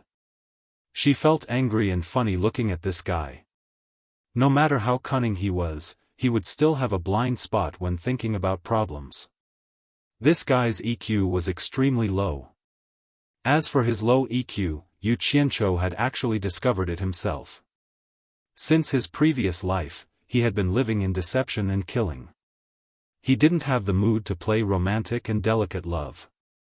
Saving his life was the first priority. Although he had met many women and it was common for him to play around with them. He could tell whether a woman was good or bad at a glance. However, he had no experience in serious love. Later, he made a name for himself and had a position in Jianghu. In addition, the women he met at that time were quite realistic. Therefore, for him, no matter how beautiful a woman was, she was still an animal on the bed. Talking about love with them? He was either talking nonsense or courting death. Because he had no experience in this aspect, and this life was the fate of his previous life, he was still fighting and killing. Therefore, the women he found in this life were as simple and kind as possible. Because he felt that it was too tiring to play mind games with his woman, and he didn't have the energy to deal with it. He had chosen Furong, Wu Lixue, Chu Ping'er, and Bai Suzhen, who had been silently sacrificing herself for him. It wasn't a spur-of-the-moment decision. He had thought it through.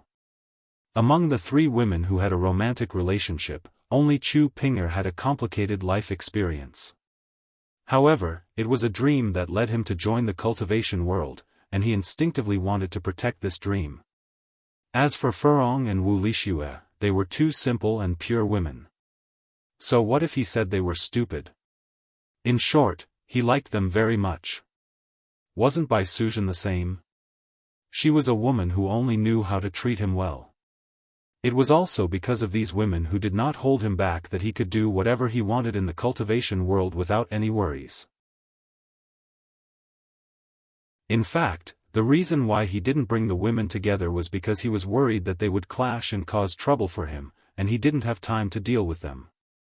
After all, women were also human beings. Who would be willing to share the same man with others? In such a contradictory situation, he could only take one step at a time. If he had to blame someone, he could only blame himself for being a bit fickle. Every time he thought about it, he would tell himself that it didn't matter if he had a low EQ. He would try his best to treat them well. Definitely.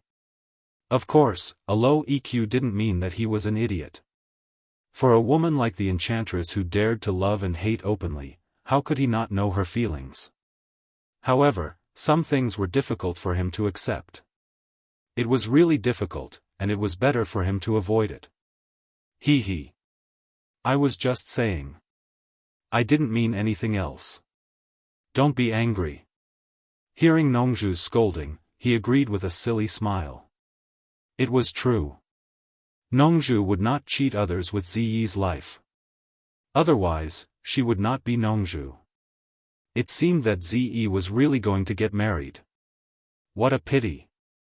Although she was sometimes unruly, she was still a simple girl. But she was going to be someone else's woman. Damn it. I'm going back to Shuntian Island in a few days. Do you have any words for me to take back? Nongzhu looked at him with an evil smile. Aren't you very capable? When you become my son-in-law, I will torture you.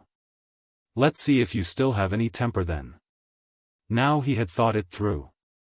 Since his daughter liked him, could he really be cruel and stop her by force? The answer was definitely no. Taking 10,000 steps back and thinking about it, this guy wasn't completely useless. Although he was a little bad, in this sinister cultivation world, he had the ability to protect himself. This was not necessarily a bad thing for Ziyi, who was inexperienced in the world. Moreover, Lao Bai had an extraordinary vision. He thought so highly of him and hinted many times that he could let Ziyi be with him without worry. There must be a reason. Then let nature take its course.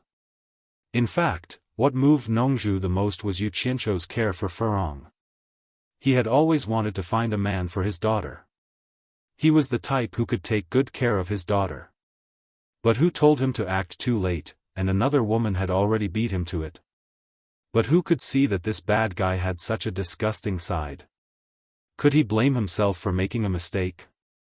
Yu Qianzhou scratched his head embarrassedly. He smiled and said, "That. Senior, please help me tell Furong to stay in Shuntian Island. I'm fine outside. And my master, please send my regards to him." Huh. That's all? Nongzhu reminded, "Don't you have any words for Ziyi?" She sounded a little unhappy. Yes. Yu Qianzhou quickly nodded and said, "Help me congratulate Ziyi. On the day she gets married, I will definitely prepare a big gift for her." That's more like it. Nongzhu suddenly sighed, "Remember to treat Ziyi well in the future. I don't need you to remind me. Based on our relationship, I will definitely treat her well." Yu Qianzhou patted his chest and promised, "Don't worry. Ziyi's business is my business. Tell her, no matter who she marries, if she encounters any trouble in the future, just let me know. I don't dare to promise anything else, but murder and arson." No, I mean I won't hesitate to go through water and tread on fire." Idiot. Nongzhu scolded, not knowing whether to laugh or cry. She pointed at him and said, "I heard that you, Yu Qianzhou, are very talented. I really wonder if you plagiarized those things from somewhere. They don't match up at all." Yu Qianzhou didn't care. They were plagiarized things anyway. Nongzhu asked again, tell me honestly. You became Niu Yud and created that restriction-breaking pill. What are you trying to do? Hey! You know I have a lot of women and expenses. If I don't make some money, how can I support my family? Yu Qianzhou shook his head helplessly. Nongzhu's mouth twitched. Listening to him, it seemed that her daughter would not be short of money in the future. This was a good thing. She paused and said, you have your eyes on the world commerce? Isn't it said that the world commerce is the richest? Yu Qianzhou said weakly. Humph. Be careful. In Baikong's money isn't that easy to get. Don't let your women become widows before you can get your money. Nongzhu's words were sarcastic, but there was a rare sense of concern. The difference in treatment between a family and a non-family was huge. Yu Qianzhou laughed and said, whether or not he can get the money is another matter. But if he wants to kill me, I'm afraid that In Baikong is still lacking. Nongzhu glanced at him. She still had some confidence in his ability to escape. It was definitely not a coincidence that this guy could escape from death time and time again. He must have something to rely on. Otherwise, with his cultivation, he wouldn't dare to touch In Baikong. How audacious. Do as you see fit. If there's nothing else, I'll leave first. Nongzhu was about to turn around when she heard Yu Qianzhou ask, Senior Nongzhu, let me ask you something. Do you know who the one-armed guy in the ghost manor is? Also, I saw a mysterious masked woman in the ghost manor. The one-armed old man was very respectful to her. Nongzhu asked casually, you met both of them in the ghost manor? Yes. Yu Qianzhou nodded and said, I feel that the one-armed old man is a spirit-severing master. But he was very respectful to the masked woman. Could it be that she is also a spirit-severing master? Yes, both of them are spirit-severing masters. Moreover, both of them are people with great backgrounds. Speaking of which, they are related to your master. Nongzhu explained, the one-armed old man is called Li Duxing. Like his name, he was a loner in the cultivation world and never had any contact with anyone. That woman should be Lu Yanqing from the Lingfang Valley. The most beautiful woman in the world, Lu Yanqing? Yu Qianzhou showed a trace of regret. It was a pity that he didn't see her face at that time. Then, he was slightly taken aback. He had dragged third brother Xian into the picture. Could it be that he had exposed himself? But he didn't think it was possible. Even if she asked third Xian, how could he know who Niu Yud was?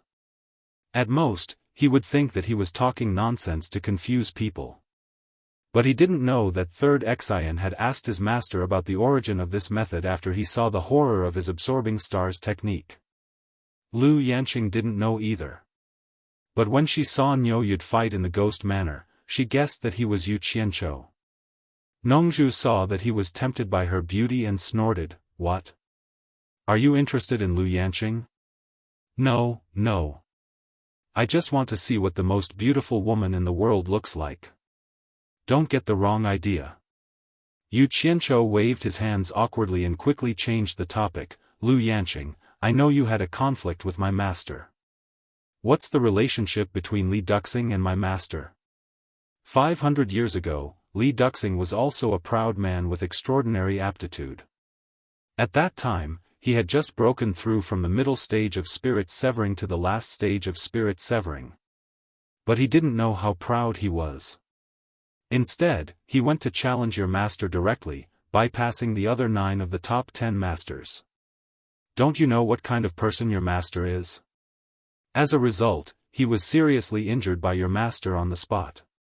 He was lucky that I happened to be playing in Shuntian Island. So, he begged your master to let him go. Nongzhu shook her head slightly and sighed with emotion. Yu Qianzhou looked at him with a bit of boredom and thought, damn it.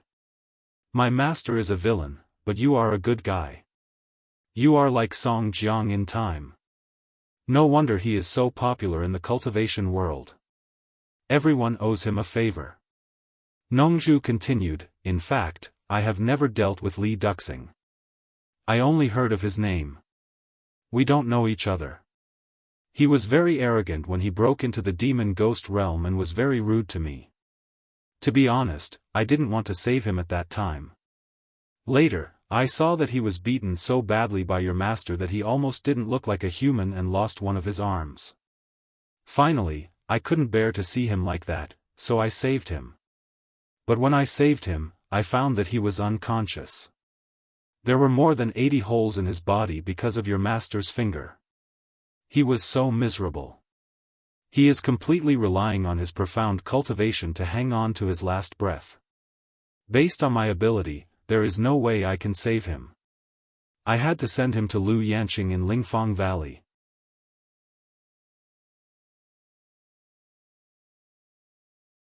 Chapter 576.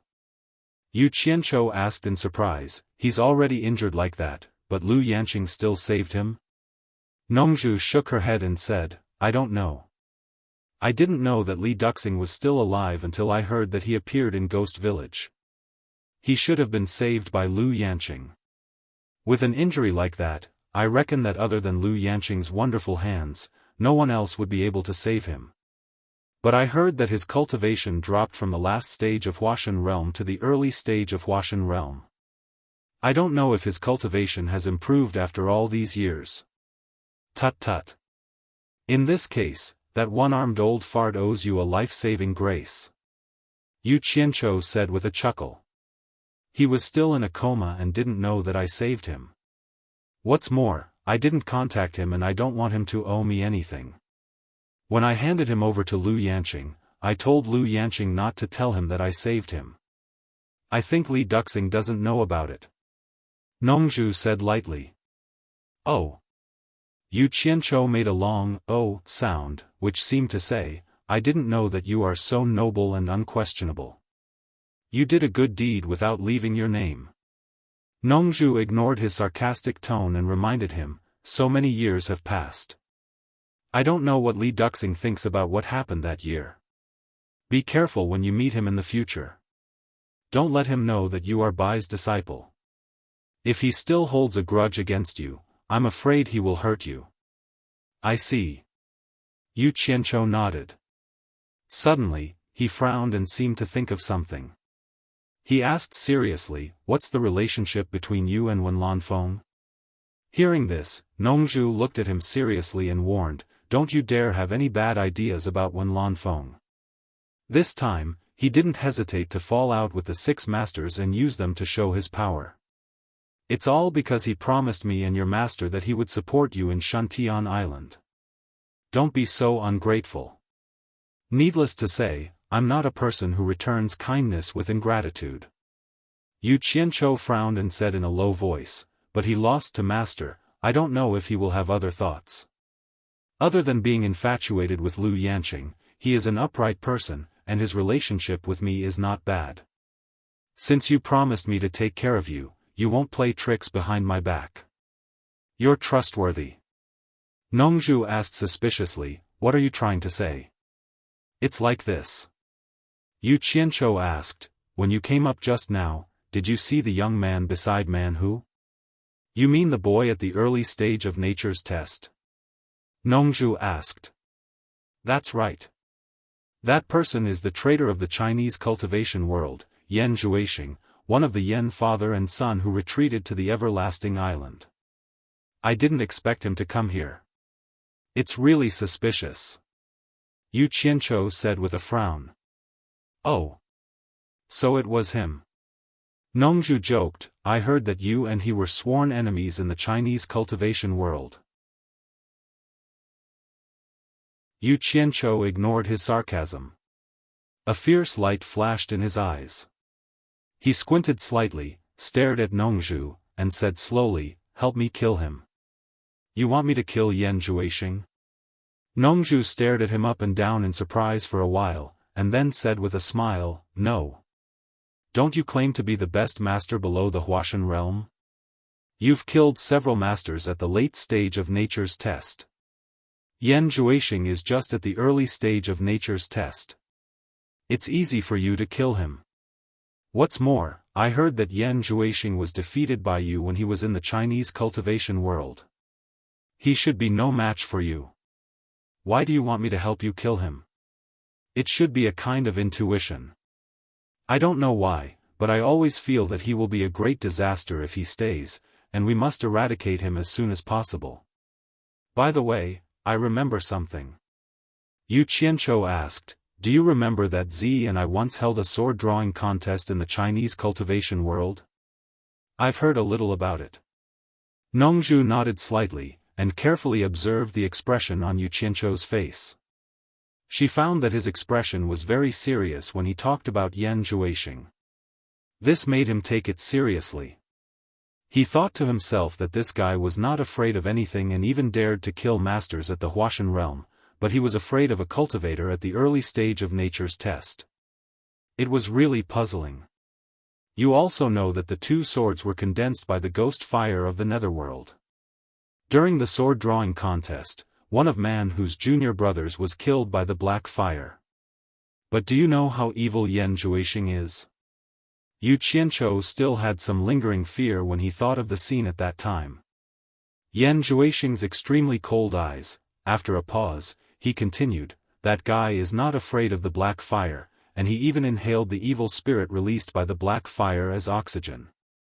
And that pair of eyes, oh my God, are those still human eyes?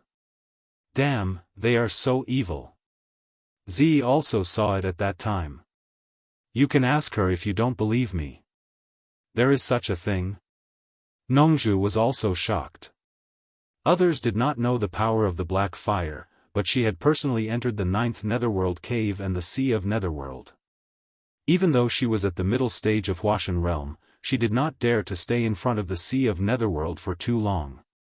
She naturally knew how powerful the black spirit released by the black fire was, especially the black wind blade condensed by the black spirit, which was one of the biggest obstacles to the 9th Netherworld cave.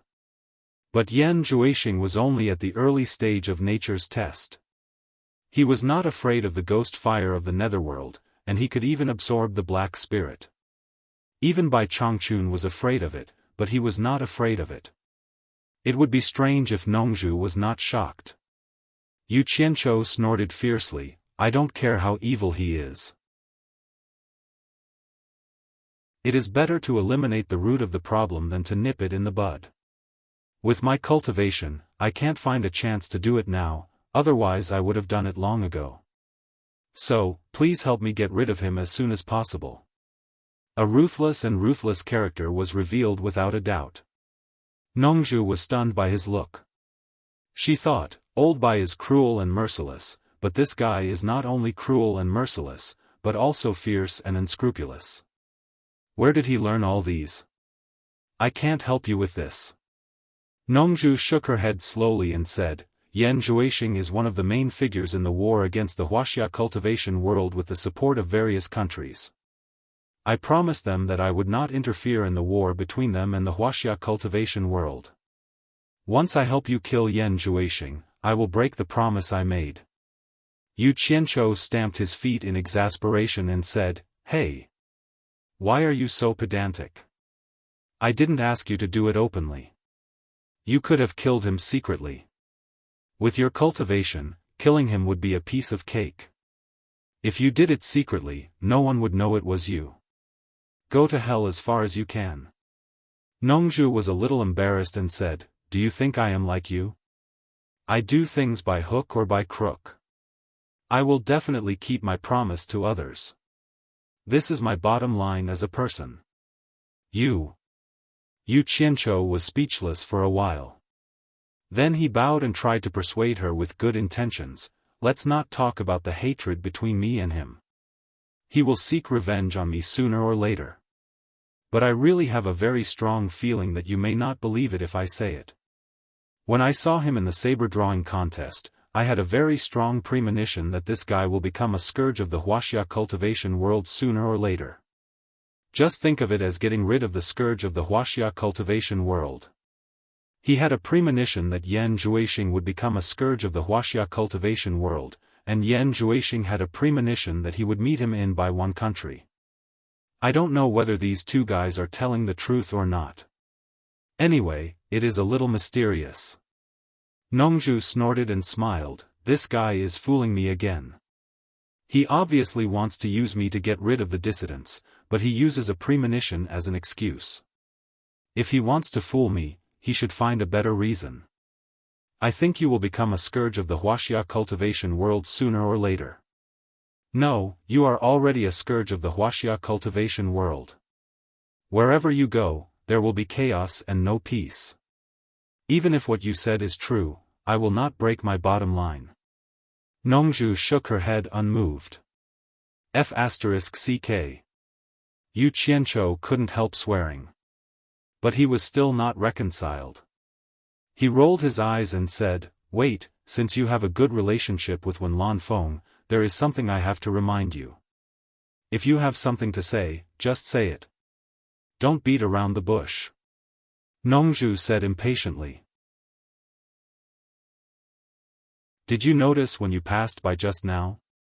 Don't you find it strange that Yan Zhuixing is actually hanging out with that hipster girl?" Yu Qianzhou reminded him with good intentions. Nongzhu looked at him vigilantly, but after thinking for a while, she also felt something was wrong. Although Hipster was a member of the royal family, she was a mortal and had nothing to do with cultivators. At most, she knew a little martial arts. But Yan Zhuixing, Man Hu, and the other 4 masters at the end of the nature's test were together with her. Could they be friends? Seeing that he was thinking, Yu Qianzhou did not forget to add fuel to the fire. "You may not know Yan Zhuixing, but he and I are enemies. I know him very well. As the saying goes, the person who knows you best is your enemy. We have a deep understanding of each other." Seeing that Nongzhu was listening carefully, he continued, "Yan Zhuixing is extremely vicious. When he was still in the 100 Flowers Valley of Wuxia, he controlled a group of people with poison.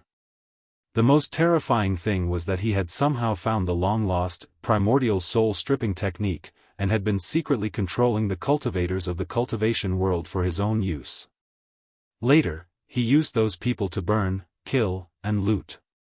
Unfortunately, I ran into him, and it was because I exposed him that we became enemies. If you don't believe me, you can ask around in the Wuxia cultivation world. Then you will know whether what I said is true or not." "Are you saying that he is plotting against the hipster girls?" Nongzhu asked casually while thinking. "Hipster is nothing. So what if he is a member of the royal family? Even if you give that girl to him, I'm afraid he will be too lazy to take her with him. She is a burden. He even brought 4 masters at the end of the nature's test to go shopping with that girl. What a ghost. Do you believe that he is so kind?" Yu Qianzhou sneered, and then said very seriously, "I suspect that guy has designs on the Wen family. Otherwise, he will not be interested in a hipster. Since you have a good relationship with Wen Lanfeng, you should let him be on his guard. You don't want me to find Wen Lanfeng and ask him to kill Yan Zhuixing, do you?" Nongzhu suddenly came to her senses. She realized that this guy had already planned to kill Yan Zhuixing when he mentioned Wen Lanfeng. But he encouraged her to do it. Seeing that she did not agree, he showed his true colors. It was really one trap after another. You're tuning into the Xiaofan's Wuxia Tales YouTube channel. Don't forget to subscribe and join us on this journey to catch the most captivating stories.